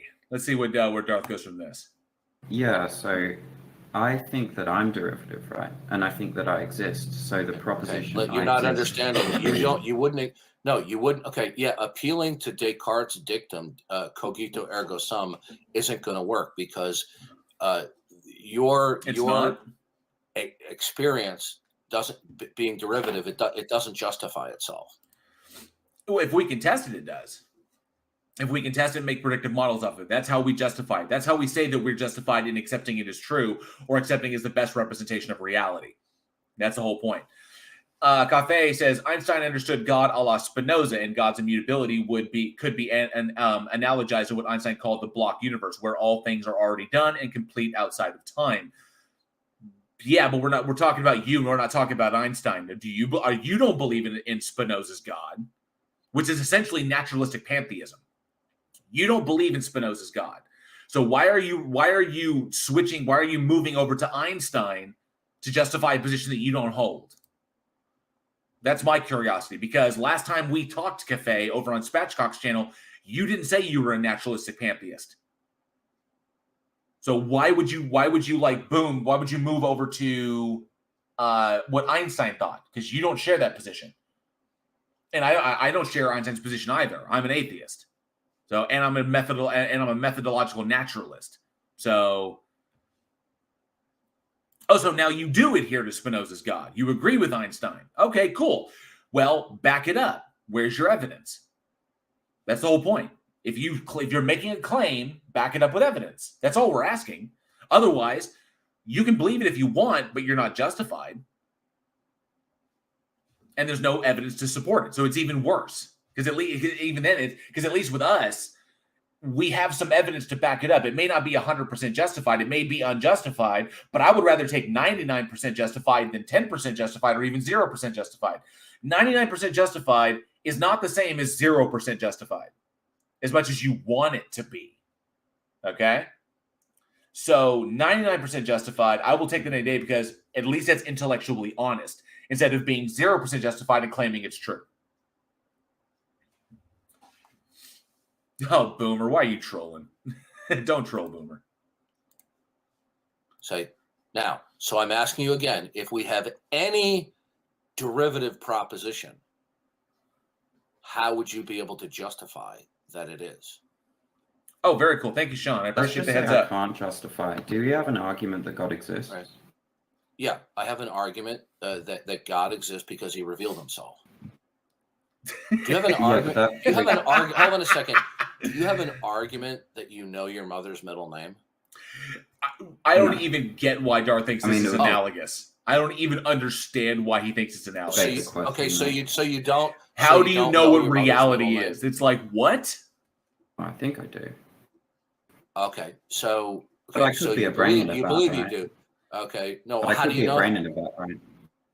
And how do you know that that's a possibility? And this was smart. Billy actually jumped to the end of it, because it's basically, how do you know what reality is? And then we're just jumping straight to solipsism.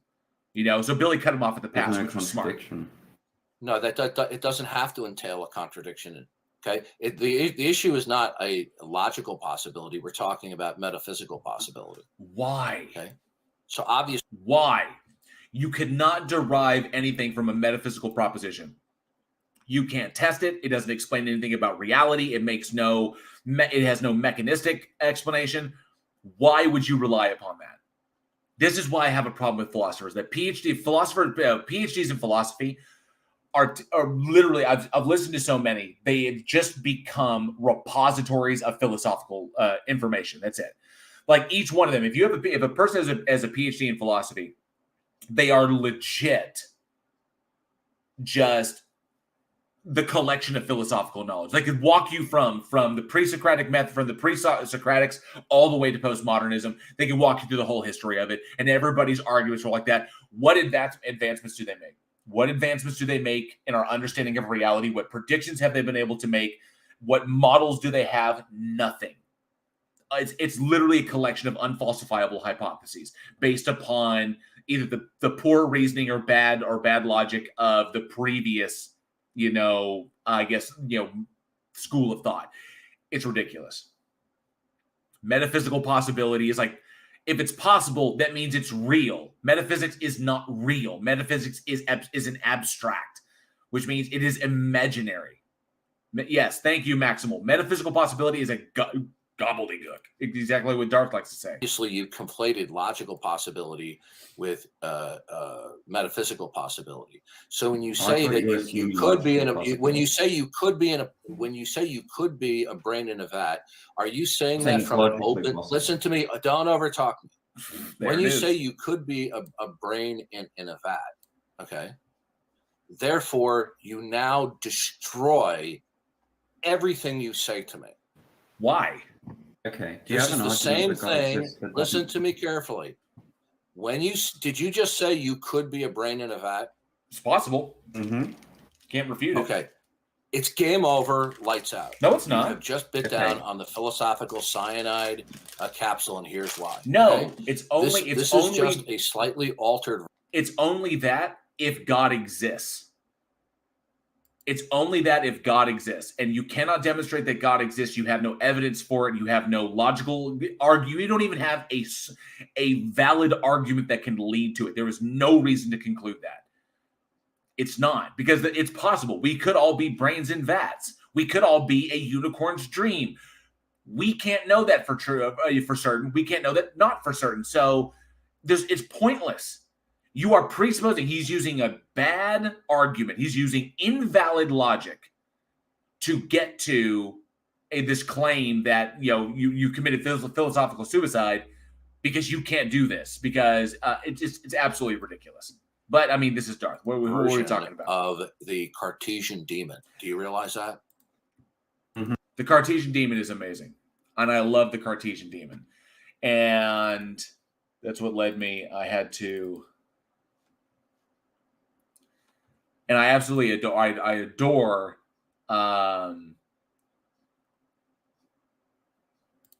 the Cartesian demon because that's what it's about, right there. Cartesian demon. The Cartesian demon eats precept, like completely just annihilates presuppositionalism, because any information that you have about God, any of that information could have been fed to you by the demon. Like, I know God revealed himself to me. That was given to you by the demon said that. The demon said that. The demon said that. All of that. That's why that doesn't work. And it was Corsi Stardust that actually brought that up to me at one point, and actually pointed that out. That was his excellent argument. And he had a bunch of preceptors get really mad and just like kick him out of the chat and block him and stuff because they couldn't refute that. You can't refute that. So the Cartesian demon actually eats precept.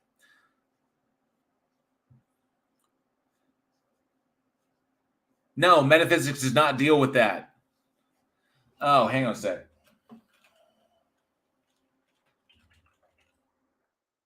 Metaphysics, the branch of philosophy that deals with the first principles of things, including abstract concepts such as being, knowing, substance, cause, identity, time, and space.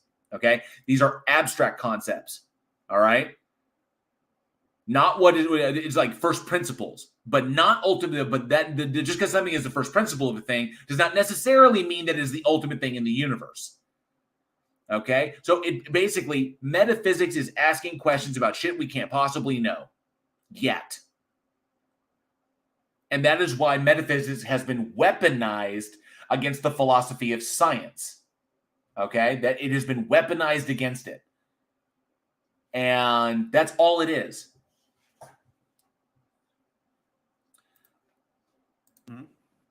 Okay, so once you admit that there could be, as we call it in philosophy, a Cartesian demon deceiving you about everything, then it's over. You're done. You've just committed philosophical suicide. It's not. And Darth doesn't get this as well.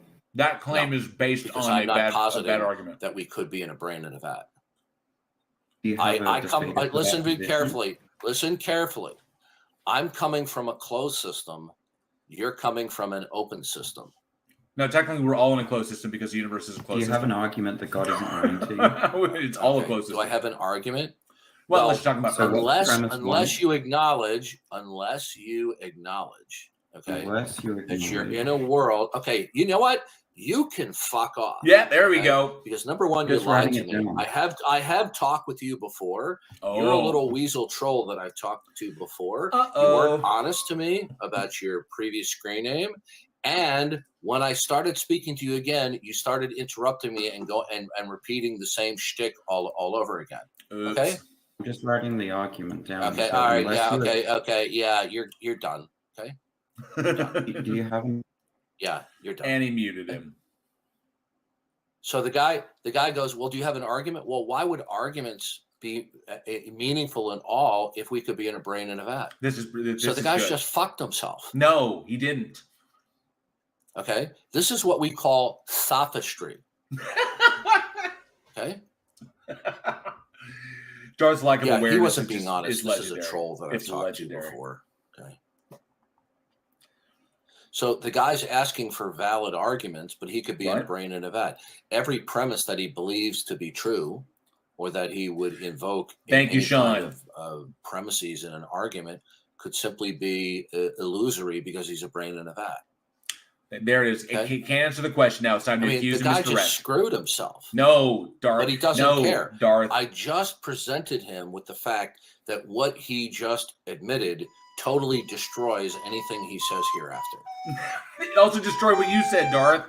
Did you get that, Tom Rabbit? Yeah, Tom Rabbit got that. Absolutely did. That's what's ridiculous. Okay? That is what is so silly. That is what he is not getting. And there's Leophilius. Leophilius kicks ass. Love that dude. He does such fantastic work. So I went to that one, and then of course, this was even shorter. Hey, Tom Rabbit! I hope you got this for your recording. Hey, you. Darth is still mad about this. Tom Rabbit likes to record these. Hey, Tom Rabbit! I'm giving Tom Rabbit Hey, so much Darth. love. This guy, Lols, he sent me a private message and he's told me that he wants to defend atheism. Who? The guy with the cheap picture, Lols. Now, if you troll, No, he Without- sent me a message. lols. Yes, he sent me a message telling me, Okay, well, tell him good. I will Now, do it. Good. You can do it. But if you troll without further warning, I will give you the banish roll, and you won't be able to get back in here again. You won't even see the roll. Okay. Okay. Oh no, Lols. I forgot who I was dealing with. No, you're done. Ah, okay. Remember when you accused me of circular reasoning, dumbass? Remember that? Yeah, that was Okay. yesterday. But yeah. Okay. All I have to do is simply say this. Okay. Here it comes. Mhm. If God exists and He chooses to reveal Himself through some manifestation, okay. Can I just write this down in Then, text? no, okay. Listen, if God, I could just formulate it this way, okay? Simple as this. You see, if your analysis is true, you wouldn't be able to prove anything exists. That's the Right. exact same shit But he said because in the you're a previous one. philosophical dumbass, you don't realize it. So we're going to go through this, okay? I could just simply say, if God exists and He manifests Himself through some aspect, okay, right, that indicates that He exists, then God exists. Premise 2. Anybody get the That problem with that particular first premise? manifestation I know you have do. I know you encountered. do. Therefore, God exists. So now there's no circularity, dum-dum. Tom is so great. I So fucking can you love just Tom's editing. repeat that? So if God exists and He Yeah, so, manifests, if God exists and He chooses to reveal Himself through some manifestation in creation, okay? So Yes, Aaron Reese. God would have to manifest Himself somehow in and through creation, okay? Now, but the manifestation itself indicating God is not God Himself, okay? So I could just simply say, if God exists and He chooses to reveal Himself through some aspect of creation, He exists. There has been this manifestation indicating God, therefore God exists. It's just simply a reformulation of what I stated.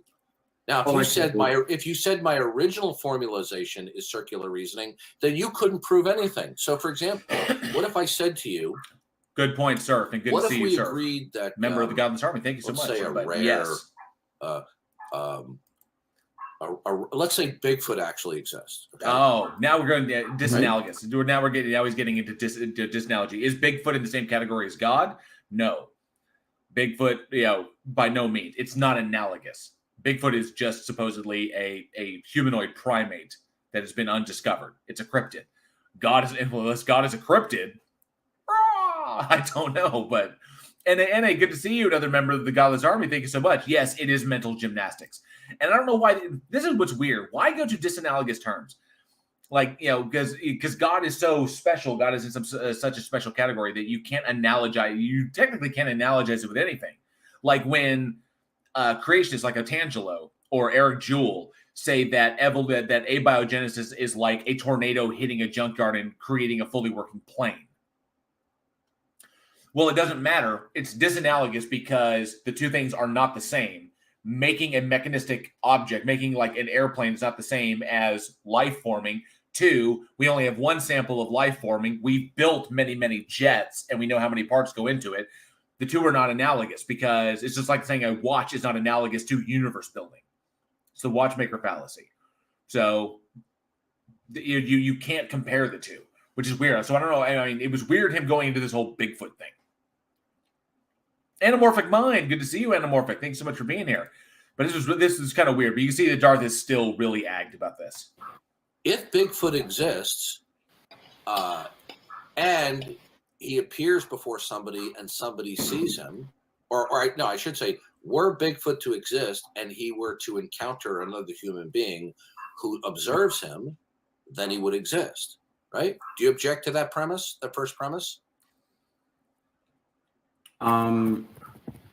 Yeah, there would need to be a sub-argument indicating. No. That's the first premise. Dumb. Take it easy. God equals. Definitely There's get that workout in, man. About the premise. Flex your fitness. If Just call me Abby. Good to see you. If Bigfoot exists and were to appear before someone and they saw him, technically he did. Then we would know that he exists. Grammatically, he called Bigfoot a human being. Yeah. Okay. Do you object to that premise? Does it point to God? Yanis. Does it point to God? Stop talking or I'll give you the red badge of courage because you're intoxicated. Oh, okay. Yeah, everyone who disagrees with Darth is drunk or high. So the first premise, there's nothing objectionable about it, right? If someone sees Bigfoot, then we can know Bigfoot exists. No, I said if Bigfoot exists and he were to present himself visually to somebody, then we would know he exists. There's nothing objectionable about that. Yeah, if you presuppose the reliability of a sense perceptions, then yeah, sure. Okay, yeah. Now, then we could say somebody has observed Bigfoot. Therefore, Bigfoot exists. Yeah. Now, your reasoning is that would be circular. It's not. No, but you see, all I did was replace the value of Bigfoot with God. It's not my analogous. Reasoning was circular, but all I did was change the values, dum-dum. Have a nice day. No, and then he booted him. And he booted him because he knows it doesn't work that way. Did you get that, Tom Rabbit? He certainly did. And he booted him. He straight booted him because he knew that it wouldn't work that way. That he knows he's wrong. Which is why he shut him down real fast so he couldn't respond. Because he was about to go like, no, that's not. And then he was like, get out of here, dum-dum. Like, it's like, because Darth knows he's fucked up. Darth knows that he doesn't have a leg to stand on in that fight. So he totally screwed the pooch. That very first one, he screwed the pooch and he knows it and he's just totally bent on it. So this is the way it is. Is Cafe still going on in the chat there? That can only be revealed through revelation, which is sought after by spiritual means. Okay, this is problematic. Because you have to be able to determine what is revelation and what is not revelation. So, for example, Cafe. Okay, so I have to know, like, what is your definition of, like, special revelation? What is your definition of natural revelation? Because there are logical problems with this that I think you may not be aware of. So that's what's important, is to look at things. And I will explain. If you go like the natural revelation is nature. It's like everything's like the universe. Like, let me know what you think this is. What you think this stuff like what is your evidence? What is your evidence of revelation? What do you call revelation? I really want to know. Let me see here. So I'm pretty sure the other thing I want to talk about now that we got a good clip going on here, we got some good good speed going on. Alpha Kano and Bigfoot is actually Peter Mayhew. He just shaves for whenever Lucas puts him under contract. Peter Mayhew is awesome. I love his Chewbacca. Love Chewbacca. Let me see. You bought it. If you think that you've bought into an atheist narrative that God drowns babies or condones genocide, he does. It's not atheist narrative. That's the Bible. That's us quoting your Bible back to you. That's an atheist narrative you've bought into about the Christian God. No, it's not. It's literally the Christian narrative, Cafe. It is the Christian narrative. That's just we get those by reading the Bible. Why is it that the atheists really, by and large, atheists understand the Bible more than Christians do? We definitely don't cherry pick it. That's for damn sure. We do not cherry pick the Bible at all. Aaron Reese, yeah, says Cafe. No, it's recorded in text. Your side of the debate embraces it as a whole. You're trying to cherry pick and reinterpret. Exactly. Yeah. Oh, when does? God damn it.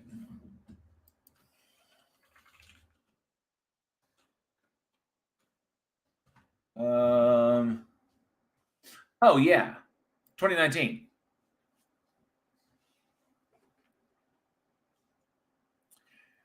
Yeah, Alf Cannon was correct. He's just paraphrasing the Holy Book. That's all it is. It's not cherry picking the Bible. No. You saying only go to agape is cherry picking. We say take everything in context. Everything. Okay? He's like, you just want to look at slavery. You're not looking at agape. No, we're looking at everything in context to itself. That's the problem. How do you know it's fallacious interpretation? This is what's wild. Okay? He says you're engaging in eisegesis. You can't justify your exegesis. Okay? Tell me, how do you interpret? By what methodology can you justify one hermeneutic over another?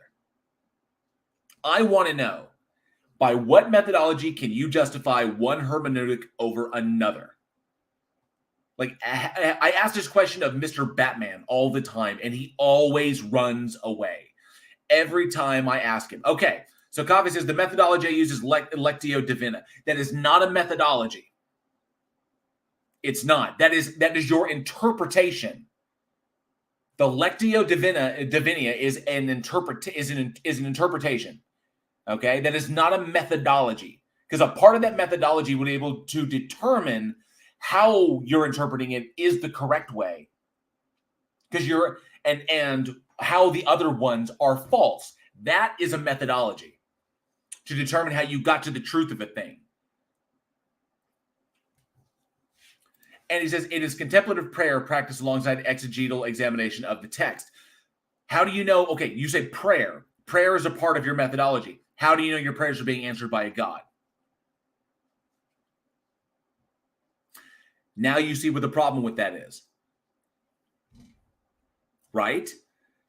It is prayer. Well, you're assuming that the information you're receiving in prayer is coming from an external source. That is not you. Right?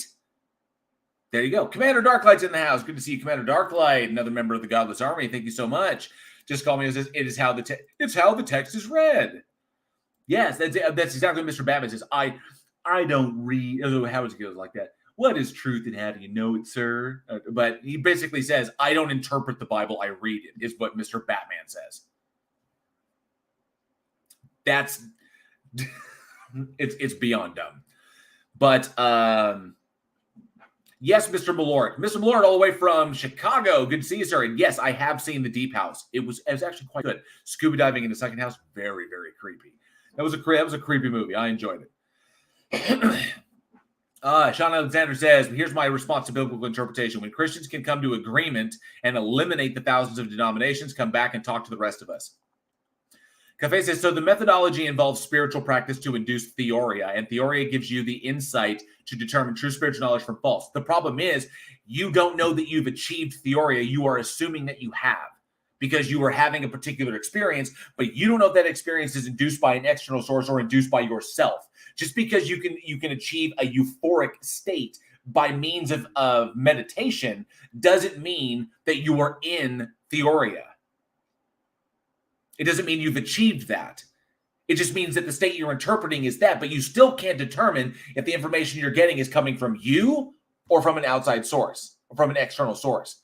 And even if it was coming from an external source, you cannot demonstrate the truth of that because that external source could still be lying to you. That's the problem. You can't get around this. Dan Hetfield, theoria equals get out of jail free. Unfortunately, it doesn't.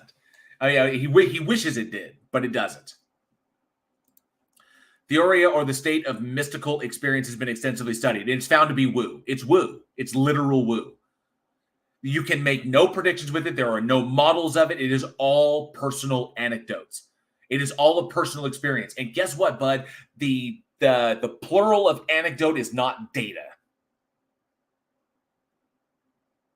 It's not. It's not about you versus an external source. I didn't say you versus an external source. It's about achieving information from an external source, or getting information from an external source, getting information that you didn't previously have, insight that you didn't previously have from an external source. And you can't say non-dual states because there's no information. Dualism can't even be demonstrated, okay? It is woo. It is woo, Cafe. They may be researched, but the determinations are woo. I'll put money on that. And these studies, of course, they continue. I mean, anything we're gonna continue studying. If they were woo, then this research would no, that is wrong. It's research because it is currently woo, but there could be information there, so we continue to study it. Just because we study it doesn't mean it's validated. It means we're trying to validate it or trying to find out either if it's true or if it's false. Right now, the consensus is that it's woo. It may not be woo in the future, but you can't say it's true now just because it hasn't been demonstrated to be false. That is an argument from ignorance.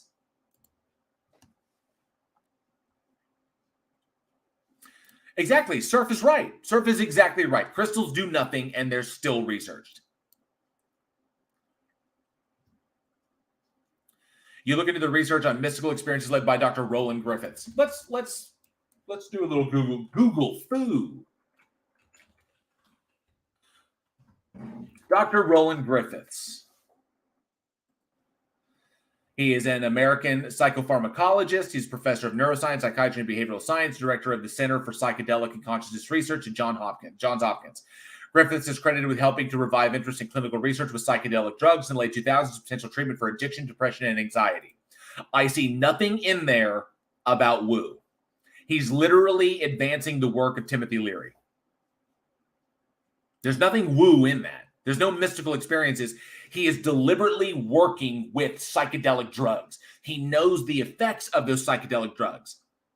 That's it. There's nothing woo about it. And just because he's doing it, he feels like they're having a mystical experience does not mean mysticism is true or correct. He's just saying they are having what is interpreted to be a mystical experience. And through that mystical experience, they could potentially get insight into helping with addiction and other mental issues. They're psychedelics. It's not woo. Okay, it's literally using drugs that we know the effects of, and determining how they affect the brain in terms of addiction, depression, and anxiety. This is not woo. No. They are having a mystical experience because of the drugs. Just because someone has a mystical experience because they are on a psychedelic does not mean what they are experiencing is real. We acknowledge they are having a hallucination. That they are hallucinating.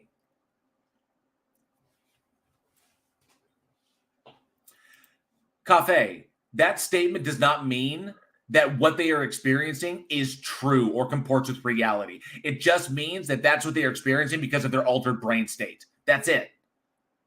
That's all it is. And we know this from studies into near-death experiences that these states are heavily informed by your imagination, your prior held knowledge, and memory deficits that the brain tries to fill in the gaps. This has all been explained. So no, sir, you are wrong on this.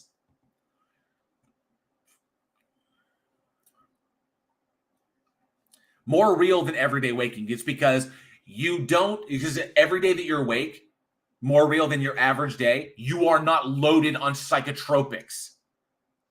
Durr. Okay? Let me tweak your serotonin levels and have them fly off the roof. Let me tweak your dopamine levels and have them fly off the roof. Yeah, it will seem, oh, this is so new. Come on, man. Now you're just being dishonest. Steaming cup of reason. It's called tripping. Yes, I have fried eggs more than enough times to understand this. Believe me, probably the best time ever, I saw all kinds of cool stuff. I saw the carpet breathe. I saw psychedelic posters that were done in like black light stuff. I've seen those. I kind of like twitch and move. I felt the music go through me. I have watched the water dripping out of a faucet. under a water pouring coming out of a faucet under a strobe light and been like, whoa, I've seen the black leak out of my eyes. Doesn't mean any of it actually happened. And doesn't mean any of it was representative of a reality. Lysergic diethylamide is like literally was my DOC. It's impossible to find now, so I wouldn't do it unless it was like pharmaceutical grade. But because nowadays it would just be dangerous. But I don't condone drug use. I do not condone drug use on this channel.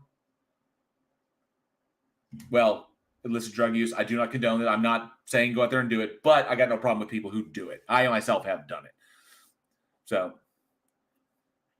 Don't want to be able to go on by. I don't want to make that mistake. Yet, more real than everyday wake. It's because they're not high every day. That's the point. Let me see here.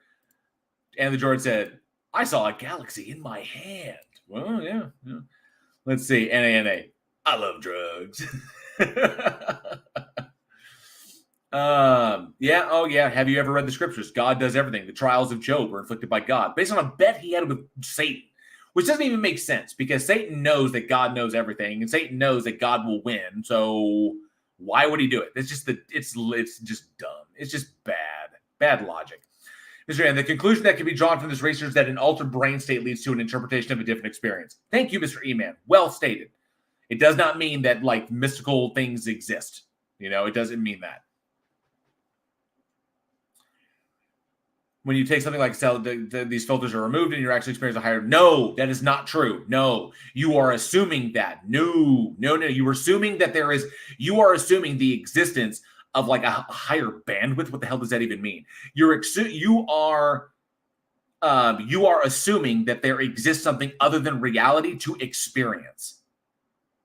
Okay, just because someone's perception has changed because their brain states have changed does not verify that something other than typical reality exists. You literally are jumping to conclusions on that. So no. Turtle Move said, that explains horror movies. The director does drugs.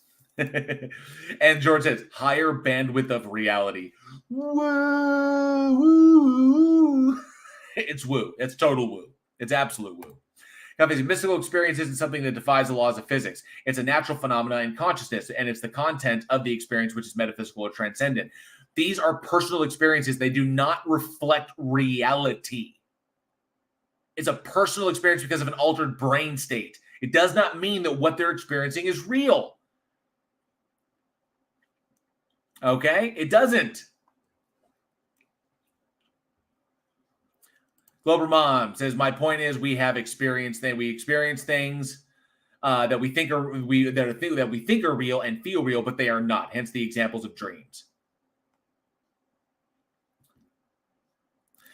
Albert Hoffman was a chemist who identified the chemical lysergic acid diethylamide. He regularly engaged with it. So, yep, Timothy Leary too. So I would say, but yeah, it's not like it's opening doors to other like worlds and stuff like this. No, that mystical woo stuff is, for fairy tales. Okay. Yet volunteers who have them will say of them that it's the most real thing that they've experienced, bar none. It's because they've never experienced before. New experience. You don't understand how the brain works. New experiences are always interpreted like with the most intensity because your brain has no concept of it to compare it to anything.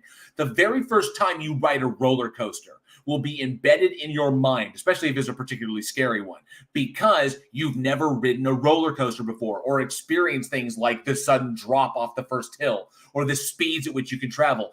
This doesn't mean that there's anything grander than just physics at play. Okay, you just haven't experienced it before. When you load someone up with pharmaceutical grade psychedelics, you are going to have a mind-blowing experience. But guess what? It doesn't mean that the butterflies that suddenly appeared and were dancing on your skin and whispering truth to you actually existed or that any of those things that they whispered to you were true. When my friend was loaded up on like a bunch of hits of liquid, Winnie the Pooh did not jump off the wallpaper and jump up on his knee and ask him, why don't you watch my show anymore? That event did not take place.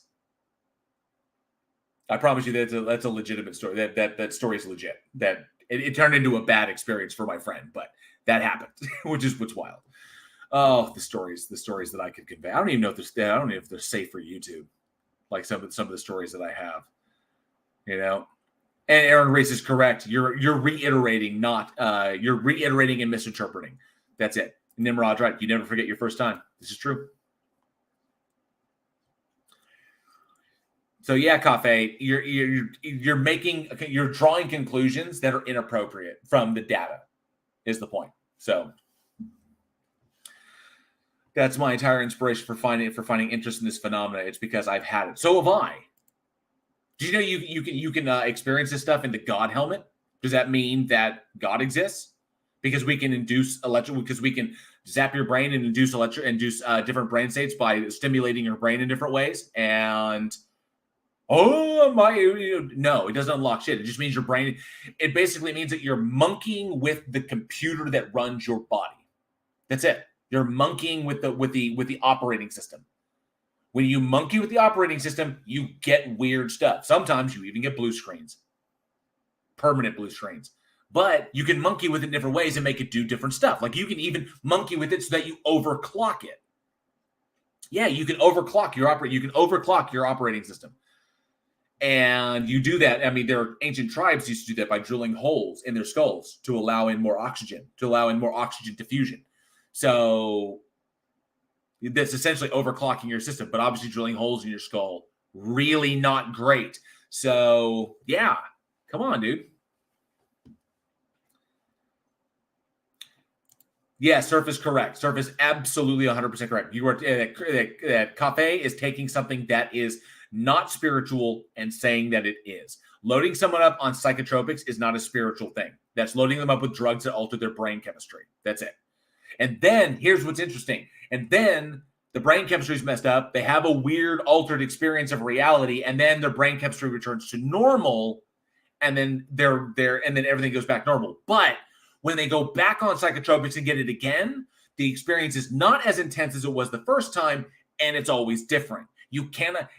I do not think you can just recreate the exact same trip every single time, because your second trip will be informed by the experience that you had on your first trip. So it doesn't work that way.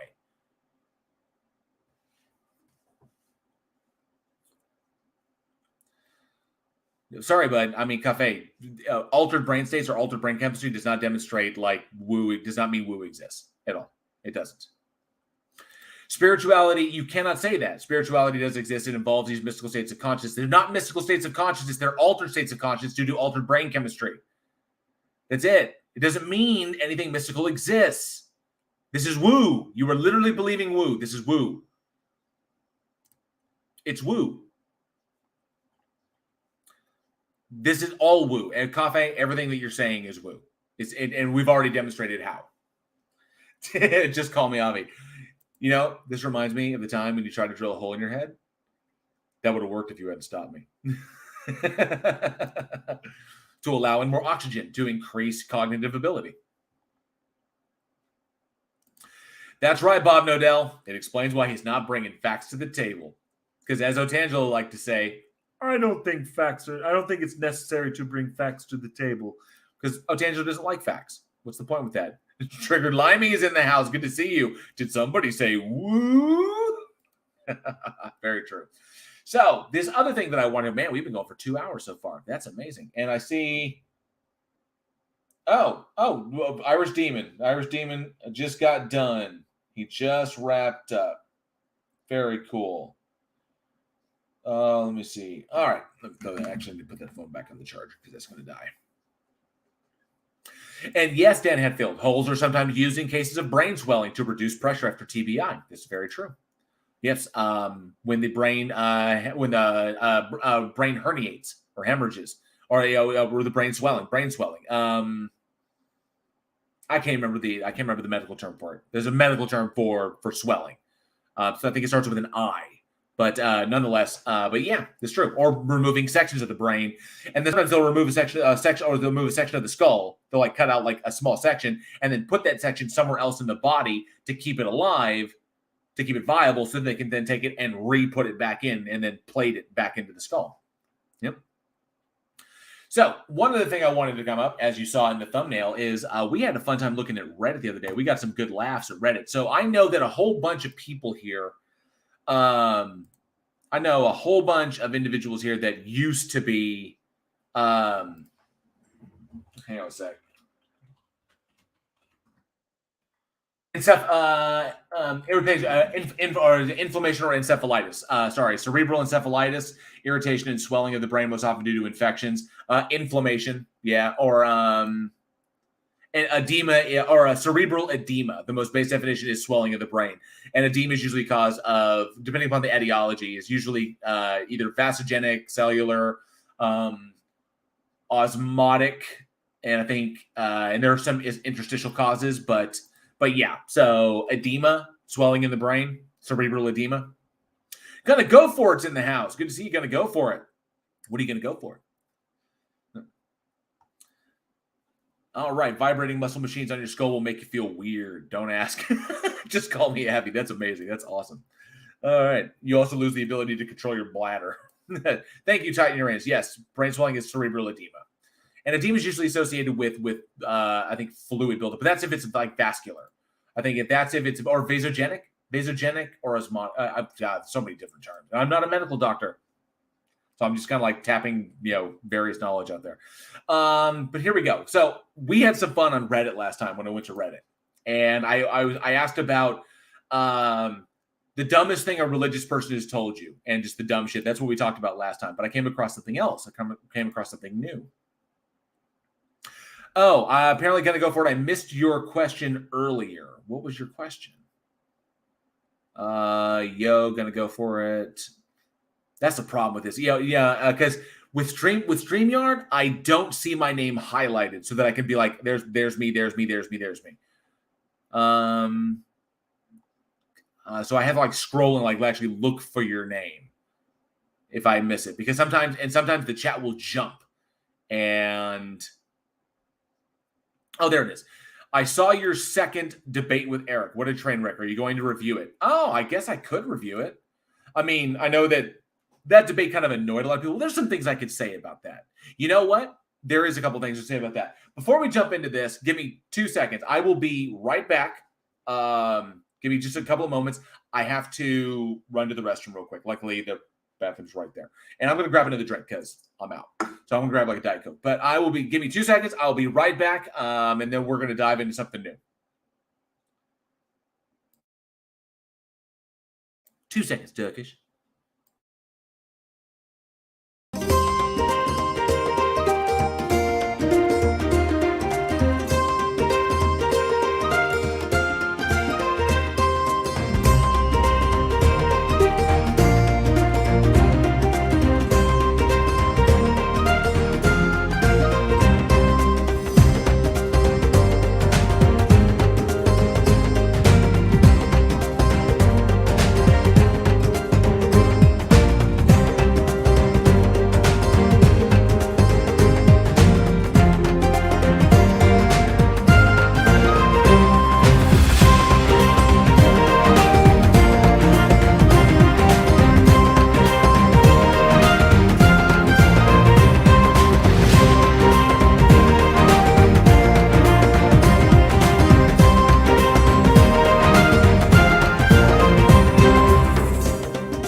And I'm muted once again. But yes, back, got my drink. All is good. So, cafe is still going on about it. And by the way, Bob Nodell's Jar Soap, so good to thank you. Thank you for being here. I forgot to say hi. Yep, I caught it. I caught that I was muted. I did. Let me see here. Cafe is still going on about I was an atheist prior to a powerful mystical experience. That makes no sense.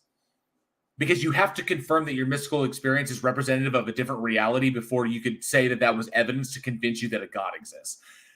That's like just the goofiest stuff I've ever heard. That is the worst reason to believe in something. I got high, so therefore I believe in God. That makes no sense whatsoever. Oh, thank you so much. Sean Alexander says 20 for 20 freedom dollars. Thank you so much, Sean. Says here's a few bucks towards a shiny new under the desk portable potty so I can Riley anytime I want, or maybe even take a Serio.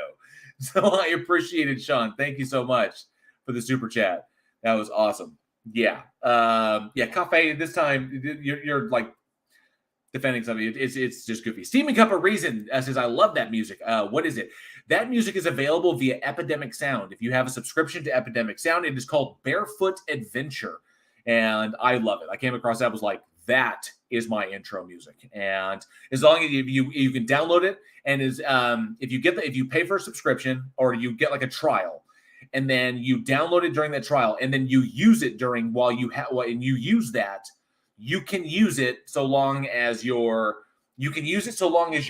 subscription is active, and the stuff that you use it while your subscription was active is you can still get it's royalty free. So you pay for a subscription for you get a trial for like a month. So 30 days. Anything you create using their stuff in that 30 days is completely covered and will always be covered. Okay? So after the 30 days, when your trial ends, if you don't renew, you can't use their stuff. But you will not lose the rights to the stuff you did during that first 30 days. It's really, really brilliant. So then if you have the subscription keep going, I cannot tell you, it's totally worth it. It's like $39.99 a year. And the amount of stuff that they have you can access via Epidemic is just insane. Sound effects. All the little Foleys that I use, I pull all of them come off of Epidemic. The music here, all off of Epidemic. So it's brilliant stuff. I love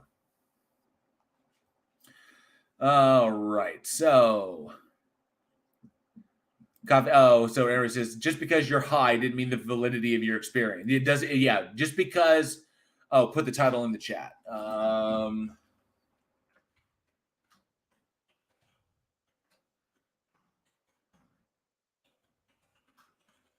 There you go. All right. Yeah, just going says, not ashamed to admit this, but I used to make and sell woo-woo items. I just never claimed them to solve cancer. Yeah. Pretty much it. Yeah, their licensing is really solid, H. Jaspery. Very, very good. That's why I like him so much. No, and there was that whole thing is like, if your subscription is valid and you use that stuff, after your subscription expires, that stuff is still valid. You can still get ad revenue. They won't claim you if it was used during a valid subscription. You never lose that. And I was like, that's amazing. But anything after it, obviously they'll claim. But as long as my subscription is valid, I have their entire library open at my disposal. And for $39.99 to have that level of resource as a content creator is amazing. Sean, that was strange. My feed stopped and went back to the beginning of the stream. What did I miss? You didn't miss anything. I was using that as my kind of like my divider while I ran to the restroom, just so you'd be entertained while I went to the bathroom instead of looking at an empty office, or wondering if Jason will like get up and move.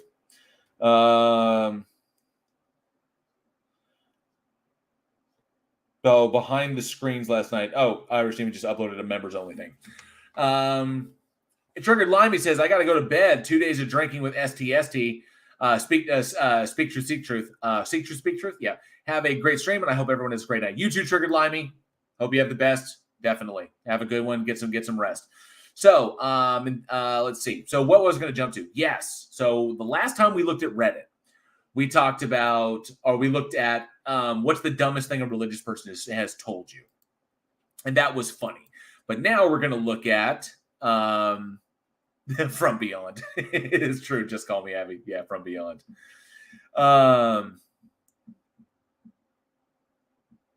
Cafe. Just not great. All right, so where we're gonna go to is, and what I found this was funny is stupid stuff we did when we were religious. So when we were religious, when I was religious, just the dumb things we used to do, and going back and recognizing the dumb stuff we did, and just either the bad arguments that we made or whatever, just really just dumb stuff.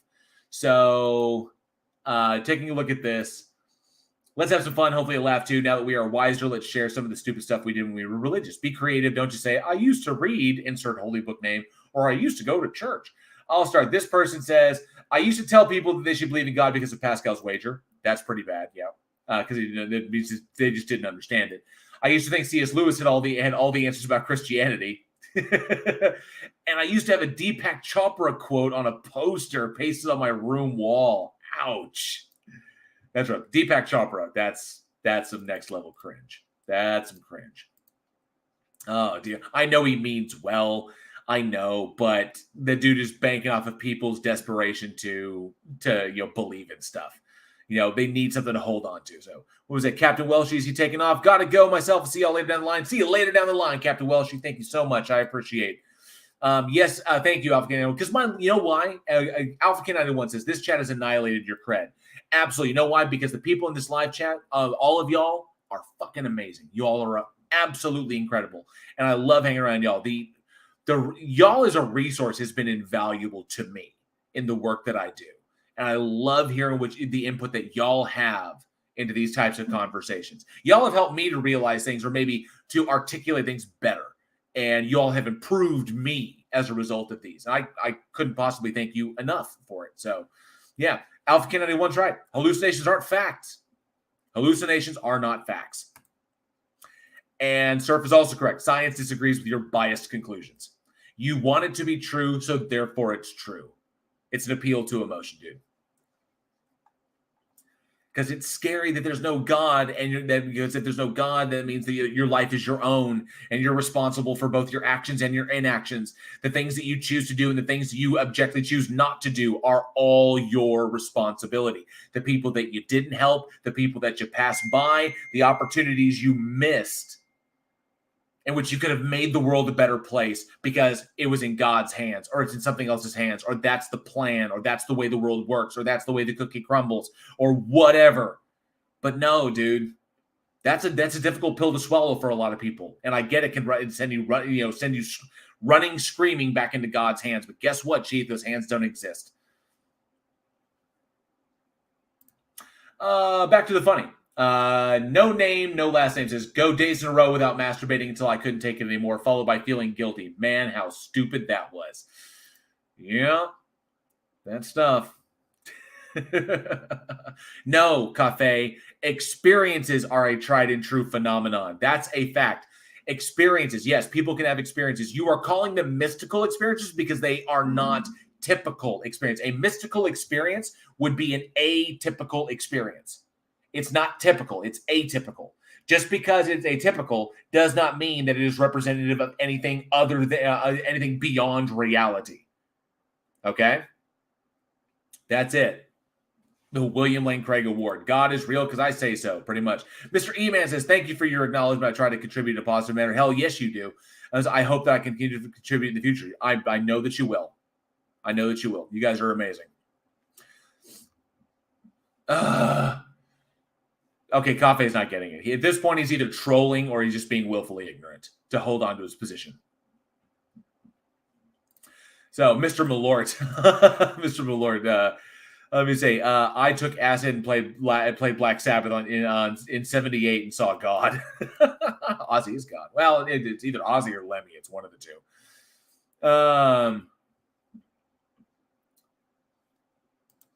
Nimrod says, jail, does making me stupider mean I can time him out for vicious and violent attacks by person? Unfortunately, not yet. But if he gets bad, the mods can you know when to handle it. And yes, incredibly juvenile thinking. I remember thinking like you when I was 7. Yeah. So going back to this, yeah. So refusing to masturbate for days in a row, that can actually lead to problems like priapism. So yeah, Not good. Physiologically bad. But it was also the best release of stress. Only downside, you stressed because you know Jeebus hated me jerking Gonzo's nose. Yeah, because Jesus is like, apparently watching you. That's just so creepy. Guilt for guilt to be conditioned that guilt would follow an orgasm. I cannot think of anything more destructive than that. It's just insane. Orgasm after days without was amazing, albeit short-lived. Guilt followed soon after. What kind of bullshit behavioral control is that? You are literally conditioning people to be ashamed of their own bodily processes. You might as well make them ashamed that they take a shit. What the hell? This is what I'm talking about when I talk about Christianity being a cult. Is this level of thought control, emotional control, and behavioral control. And, they give you the information that God is watching and God doesn't want you to do this. And then they give you all of this other stuff back up, and they eventually condition people to think that their natural bodily functions, the things that make them human, the things that all animals experience on this planet, well, all animals that engage in like this kind of sex, is wrong. And that just is gross. It is profoundly disturbing. Logical Ability says, I may be a sinner, but he is a pervert. That's true. Oh, man. So let me see. Dumb Nazero says, I used to waste time and build false hope by praying. I was also much more misanthropic due to the common religious belief that the world is not supposed to be like this, that it's corrupt and evil. That is just insane. It's insane. And the George says, the only time you should be guilty after masturbation is when you realize you're on page 6 of a tentacle incest hentai. That's gross. Oh, I feel so guilty. That is hilarious. Oh, that's funny. That's funny as hell. Plot-hole, are you home yet or are you still at work? Let me know. Let's see. Stomatic Monk says, I used to start heated arguments in favor of God's existence. They get pissed that I couldn't come up with a rational explanation as to why the other person was wrong. Yep. That's pretty bad. That's pretty bad. Let me see. I used to put money in a basket and pass it to a stranger. Good point. Excellent point. This person brought up Hindu. I used to actually talk to idols thinking God would somehow listen. Yeah. Let's see. This person's a Pastafarian. Says, my friend told me that you must not point at idols with your index finger because doing so will offend them. I believed him. I used my pinky. True story. The behavioral control. It's insane. He's still at work. Okay. It's just wild. All right. This person says, someone told me that you can only find peace by following the religion of your race. That's why all the white Christians felt unfulfilled because they were following a Middle Eastern faith. So I decided that I had to convert to Asatru. I also thought that people had different ideas about God because he manifests himself to people in the way easiest for them to understand. So in converting, I'd still be worshiping the same God. Yeah, wild. Let's see. AOC. Tundru says, I used to get into arguments all the time about God because to tell people that the rapture was going to happen soon. Crying while praying in and of itself, dismissing any science is wrong unless it conform to my creationist view. That's some Eric Jewell level bullshit right there. And then hating gays and wish they would die. Oddly enough, I eventually came out as bi. What trend have we did that? It's a trend. It seems to be a trend, you know? And thank you, Titan Uranus, for bringing that up. Most of Griffith's work is on therapeutic uses, not mysticism. Okay?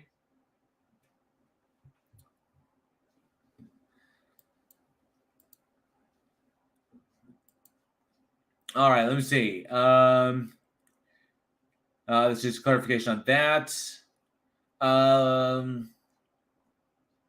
I used to think that I was offending God by playing Diablo on Sundays. I still did it, but was a little afraid while slaying hordes of demons. Guilty for playing a video game. Yeah. Sean Alexander says, I spent years trying to pray the gay away. Yeah, and oh, how amazing is it that Canada has outlawed conversion therapy.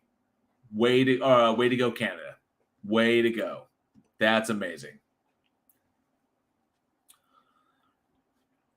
Let me see. My mom forbids me from playing Spyro on my PlayStation. She said the horned dragon resembles the beast in Revelation. This was from 7 years ago. That's hilarious. The horned dragon resembles the beast in Revelation. QDM says, asking God to heal or simply look after my mentally challenged sister for 10 years. Then I started to wonder why he made her that way. The rest is history. Yeah. Nimrod says, Jail, I'm a bisexual. It has been so long and probably will be even longer, so I said goodbye to my urges. And Sean Eisner says, yay, Canada. Yep. Yay, Canada. So Canada knocked that out. Yeah, they knocked that one out of the park because we've seen how dangerous that crap is. Jim Dixon says, I used to think Christianity inspired people to do heroic, creative, and generous things for the benefit of humankind, that the people who did cowardly, destructive, selfish things were not true Christians. No true Christian, no true Scotsman problem. Yep. Ooh, PF The Wall says, I handed out Bible tracts to gang members.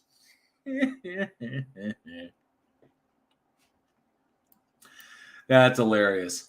This person says, I envy you. The cross and the switchblade was a part of my indoctrination, and I always dreamed of doing something like that. I did take my Bible one night to a seedy, high-crime, crack-infested part of Atlanta in the hopes of doing some street witnessing to some poor lost souls. Once I got down there, the Holy Spirit came to me and said, lock your doors and make a beeline for the interstate. I'm such a coward. That's funny. Oh, let me see. When I was 15 and a devout Christian, our church youth group decided to put on a talent show for the rest of the congregation. One of the acts was a lip sync performance of a cheesy Christian rock song complete with prop guitars cut from plywood. Here's the song if anyone's interested. Consider yourself warned. Like I said, it's cheesy for cheesy. I don't think I can watch that, but I don't know what was more cringy, the act itself or how into it we were. Thank goodness I discovered marijuana shortly after this began my disillusionment with the whole religion business. Drugs lead to godlessness. That's hilarious. I'm actually really, really curious. What is this song? The song is, I guess, by Mylon Lefebvre, Trains Up in the Sky. I'm putting it in the chat. That's the song that this person was talking about. Mylon Lefebvre, Trains Up in the Sky. I don't think I can play that, but it sounds weird. It looks like it might be a music video. Yeah, it's a music video. Damn straight. Why does he look like the dude from Creed?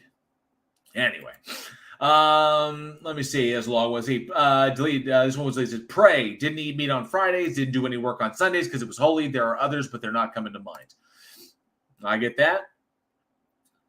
There are only 3 words I have to say in the tone of send or Clegane. Fuck the gods. Let me see. There's a King of Quav says, I used to pray every night, hoping that God would fix my problems. Parents divorced, bullying. I never got answered back and had to fix these problems myself. And they'll probably just come back and say, well, God gave you the strength to do it. I thank God for everything good in my life all the time, instead of recognizing the work that you do and the work that you put in. So it teaches you it basically teaches you that you don't have the strength to fix the problems that you have, and the things that go well were of no cause, or basically that came from God as well. That God was responsible. He gave you the strength to deal with the stuff that was bad, and he made it so that you could succeed. Or he gave you the strength so that you could succeed. It all comes from him. We get no credit, which dehumanizes people. I was a creationist. I thought everyone was going to hell if they didn't repent or burn. I've heard that so many times. I actually believe that speaking in tongues is real. My grandfather thinks it's real, as he does it often. If you listen closely, though, he's just repeating the same 7 syllables. Sala, mo, ka, ri, si, lo, in different orders with pauses in between. It is complete and utter bullshit. He says crap, but I'm going to say bullshit. This was Orthonox, says, before I was an atheist, let's see, prayed before going to bed, thought that gay people should not be condemned in real life because they were going to hell anyway, so why not make their lives better? Never masturbated or watched porn until I was 17 and a half. God will only show himself to the world if everybody was not evil. Thought saying, God damn it, was bad enough even though I still say it. Was bad even though I still say it. Yeah. This person, they've since deleted the account, says, evolution is just a theory.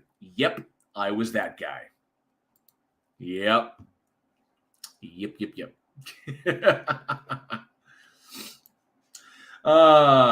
This person says, Sam Splitter says, me too. Now as a science educator, I meet that kind of guy at least once a week. Very true. Oh, and now Anala Kid 01 says, I had a bush quail poster on my wall. Anybody old enough to get that reference, please let me know. Please let me know if you're old enough to get that reference. Some of them are old, but this was just commenting. It was just like looking at what this was. It was just an old stream. It's like just like literally, I know it's old, but it's like stupid stuff we did when we were religious. And I know that this stuff is still going on out there right now. So, but yeah, these ones are old. They're not recent. This is just something that I came across. Don't hate on me, Maximal. It was something funny. But excellent stuff. This was good stuff. And now I feel bad for reading it because it's 7 years old. But yeah, I think a lot of us can relate to stuff. I was almost done with it anyway. But so like this person, it was a Ewan whose army says, gay guy here. I was a bit odd and went pretty religious when I was a teenager. I used to feel really guilty whenever I got the hots for a cute guy when I was younger. I used to end up praying for them to stop and crying, etc. Yep. Bad stuff. Oh, see, this is a long one. It says, Millipede cult. It says, let's see. Number 1, I had a baptism by the laying of hands. That's where all the men in the church put a hand on you. Had to refrain from thinking I was Goku and they were helping me make a spirit bomb. Number 2, I thought I saw ghosts. Number 3, I thought I could exorcise demons. Number 4, extreme creationist and would simply shudder away from the young earth and shudder away from young earth and dinosaurs. I cried a little after finding out the church believed in flat earth and earth being the center of the solar system. Number 5, I thought I developed healing powers for a while. Number 6, I regularly looked for coincidences to show girls we were divinely destined to be with each other, have sex. I had ulterior motives back then. What prepubescent or what pubescent boy doesn't? 7, feel bad for lusting, masturbation, etc. Sometimes I'd get really guilty and not jerk it for weeks. And one day, that one girl in that one outfit, and you catch yourself in the employee bathroom at work, beating the living crap out of your gents. It's called neurosis and self-hatred, conflict with nature. Being healthy about it and not going on long spank sessions. I don't feel guilty, just shame. It's just bad, That's what it comes down to. It's legitimately it's behavioral control. Plottle, was the doctor's name Godfrey? That's fine. Yeah, Sean Alexander, Bush Quail. Damn, I remember that area. Definitely. Maxwell says, you can't enjoy anything beyond a month old. You're on internet, Warren. Is this one of the rules of the internet? This isn't one of the rules of the internet, is it? That nothing older than a month can be enjoyed? That makes me sad.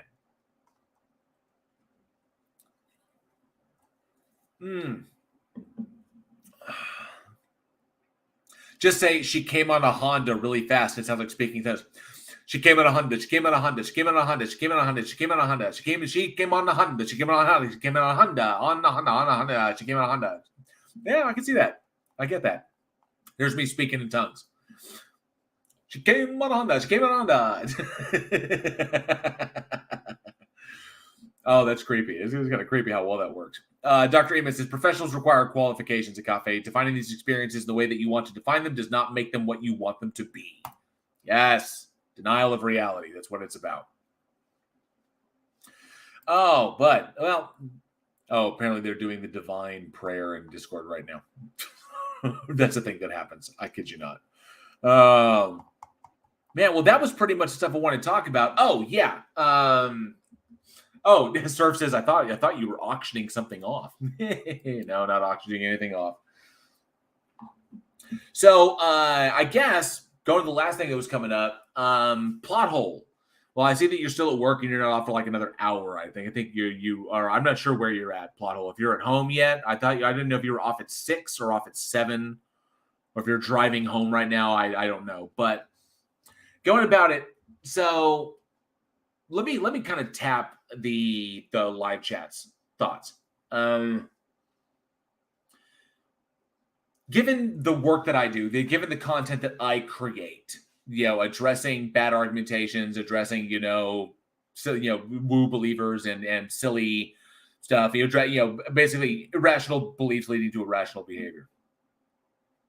Does it fall into the category of me going to, he's just still at this damn job. Damn. Sucks. Okay, so would going to Washington State kind of fall within that? Or does that really fall within the domain of anyone else? Was that, because I would like to. I would like to go up there. And I guess I mean, it dictates what kind of experiences, what kind of stuff is on my channel. Is that too weird of a shift to do that? Or can I just do it all, if I want to? You know what? Fuck it. I think so. I think if I want to go up there, I should go up there, right? I should. And I should have a chat with this guy. Just like I went to the International Flat Earth Convention, the International Flat Earth convention in 2019, where I first met Team Skeptic. I first met Team Skeptic, MC Toon. There's another dude, I can never remember his name. But that's where I first met those guys. And it was just to go up there and talk with. I didn't want to stick cameras in anybody's faces. I just wanted to talk to them about their beliefs, what they believe and why, and get to the heart of it. And pretty much my conclusion was it's a lot of really, really angry and lonely people. That's pretty much what it comes down to. Oh, Plato says I'm coming whether I want to or not. Was he that? I was wondering because I wasn't I'm not invited. I wasn't invited, so I wasn't sure. Because since I moved up to Oklahoma, things are a little bit tougher because logistically, when we were all in Dallas, it makes it a lot easier. But I can still do stuff here. Tesla Bit, and good to see you. Oh, I love that. I love that PFP. That's a good picture. I like that. I'm a fan of Tesla. I know he married a pigeon. It's really weird, but Tesla was pretty amazing. So, Dan Hetfield says, do it, but if you decide it's not for this channel, surely you could do something for Beardsman related. Definitely. And if Irish Johnny and I are there, that's one major thing. So yeah, that'd be a big, huge thing. I think I will. If I'm invited to go, I will definitely go. I'm not turning that opportunity down to hang out with team, meet Irish in person, chill out, have drinks with the guys. I want to say, of all the things I want to do, sitting down and having a Guinness and shooting the shit with Irish Demon is one of the things on my list. And that'll be a thing I will be happy to check off. To sit down and either do a shot of Jameson's and follow it up with a Guinness right off the tap. That is something I want to check off my list, my bucket list. So, Maximal married a pigeon. I would say he didn't actually marry the pigeon, but he kind of considered this one particular pigeon his wife, like emotionally. But yeah, Tesla was kind of weird. And here's a fun fact: there are only 20 plus blimps in the whole world, and only a half of them are in use. Intriguing. Very interesting trivia there. Alpha Canada 1 says, oh shit, guess I should cancel that chloroform order. Nimrod says, could you imagine Team Skeptic with a beard? No, I couldn't. Can he grow facial hair? I mean, have we seen that? I wouldn't think. I mean, you look how skinny he is. Does he produce those hormones? I always thought he was kind of like an anemic 12-year-old. I'm sorry, but I've never seen him with facial hair. Maybe he can't really grow. Maybe when he grows in facial hair, it comes in patches, and he can't grow like a full beard. That may be the issue. It may be that his hair comes in patches. That's what I am. Maximal says, I can't imagine you beardless if I'm being honest. There's only 2 ways to see me beardless. And then I'll just have to turn around and grow the whole beard back out for me to go clean shaven from this point on. There's only 2 ways for me to be seen beardless. The first, and probably the easiest, is if Week in Horror, our podcast, hit 1,000 subs. Is basically that channel, Week in Horror hitting 1,000 subscriptions, 1,000 subs.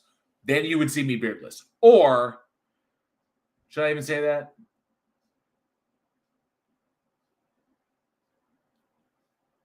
Okay. I was going to say this channel hitting 5,000 subs.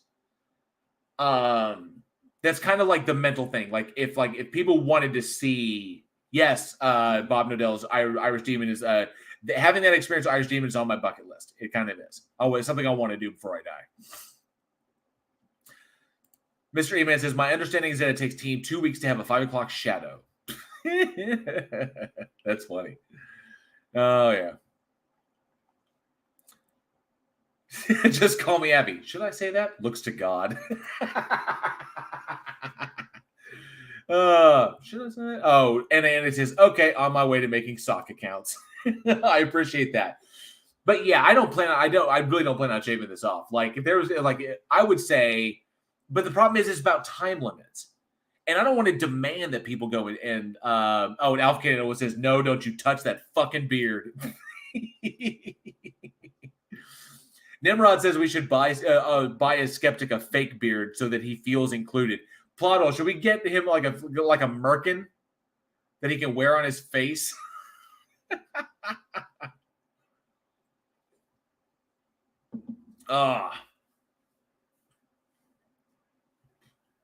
October 20, was it October 18th? It was October 2018 when I officially stopped shaving. Stopped legit shaving.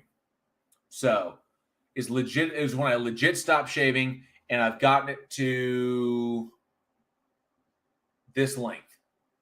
So down to here, down to my solar plexus. Down to my solar plexus. I've gotten it. It's gotten that. This part has gotten that long. I started trimming it here on the sides because I realized that when it was growing out, it was going out like this. What? Like coming out to the sides. So my face was like looking very, very weird. But yeah, so yeah, it's about down. Yeah, it's down to my solar, down to my xiphoid. So yeah. Plot hole says I heard a rumor that Johnny O might be losing his beard. Uh-oh. That's no good.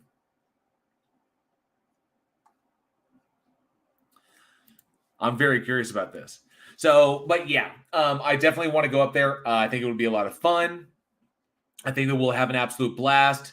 The guys will probably get to see me drunk, which is always hilarious because I'm just a silly, stupid drunk, or whenever I drink like heavily. So other than that, I'll be like, no, I'm good, man. I'm solid. But yeah, I don't know. I was thinking, I've contemplated it. I have. Sometimes you have a beard. Sometimes you contemplate just shaving it off, just for the experience. But I'm really proud of this beard. I like it, and sometimes you do kind of want to do it so you could grow it back out and kind of manage the growth. Now that because this is the first time I've ever grown it like this, but I've learned a lot about beard maintenance, and so I would very much like to. Sometimes you like that, but I wouldn't want to just shave it off arbitrarily. That's weird. Like getting to a certain deal. Like if the Alf Cannon 1 says the beards are sacrosanct. Do not terrorize your audience with such nasty rumors. Just call me Avi says if Cafe keeps this up, I demand to be called a technomancer because you can neither prove nor disprove it. Because you make machines work. That's right. You control machines. That's fantastic. So yeah. Oh, it might be for a movie role. There you go. Okay. We're going to realize that he has no chin. So, but yeah, I don't know. I don't know when it's going to happen. Nobody has given me any dates as to when this will take place. Most likely, I'm thinking they're probably angling at Glenn's court date. I'm not sure, but that's pretty wild. I mean, I don't know when it will happen.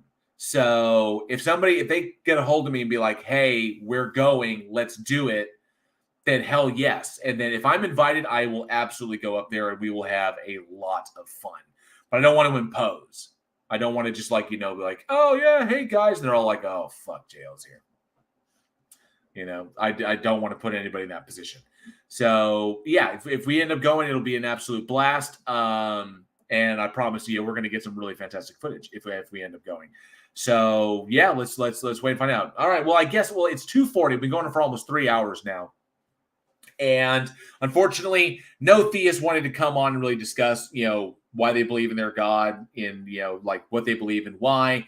They all kept saying, no, we don't want to go live and do it, which is a shame. Maybe I'll have to do another, freaking Omegle stream. I'm going to test that out. I think I may do another Omegle one because that was kind of fun after I get done with the Ray Comfort video.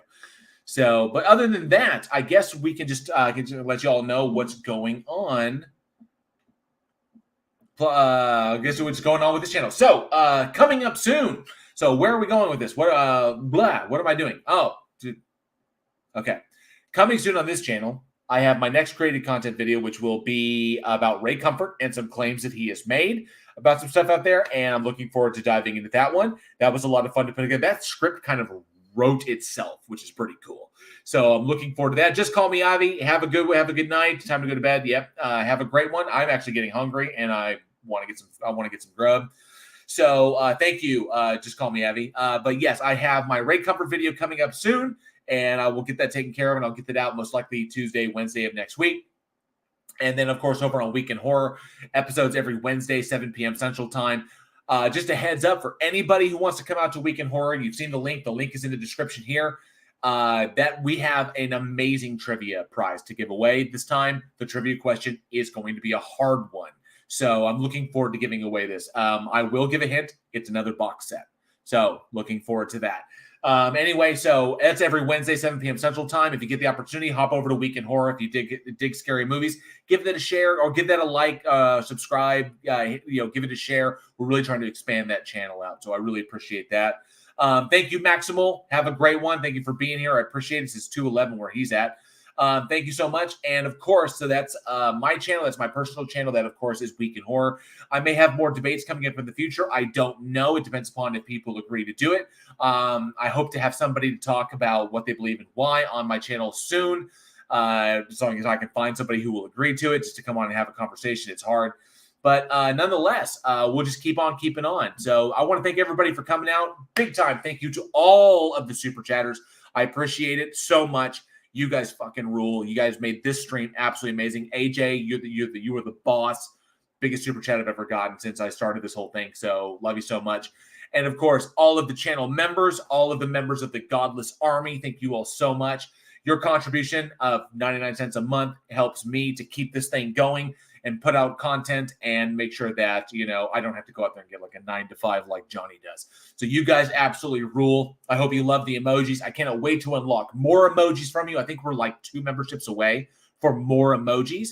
So I'm looking forward to that. It's going to be an absolute blast.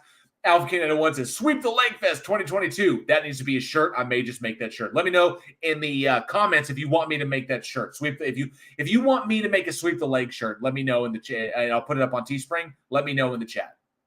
And Elizabeth S26, good to see you. Thank you so much for being here. Sorry to just toward the end. And Basic Trigonometry. Smell you later, homeboy. Good to see you. Thank you so much. And so, yeah, that's pretty much it. So, yeah, thank you to everybody. Thank you to everybody who came out. Thank you, Plothole. Sorry I couldn't have you on. You got stuck at work. But love you all so much. So, yeah, I think it's going to be it. So until I see you at the premiere, be safe, be excellent to each other. And together, we can bridge the divide. We'll see y'all.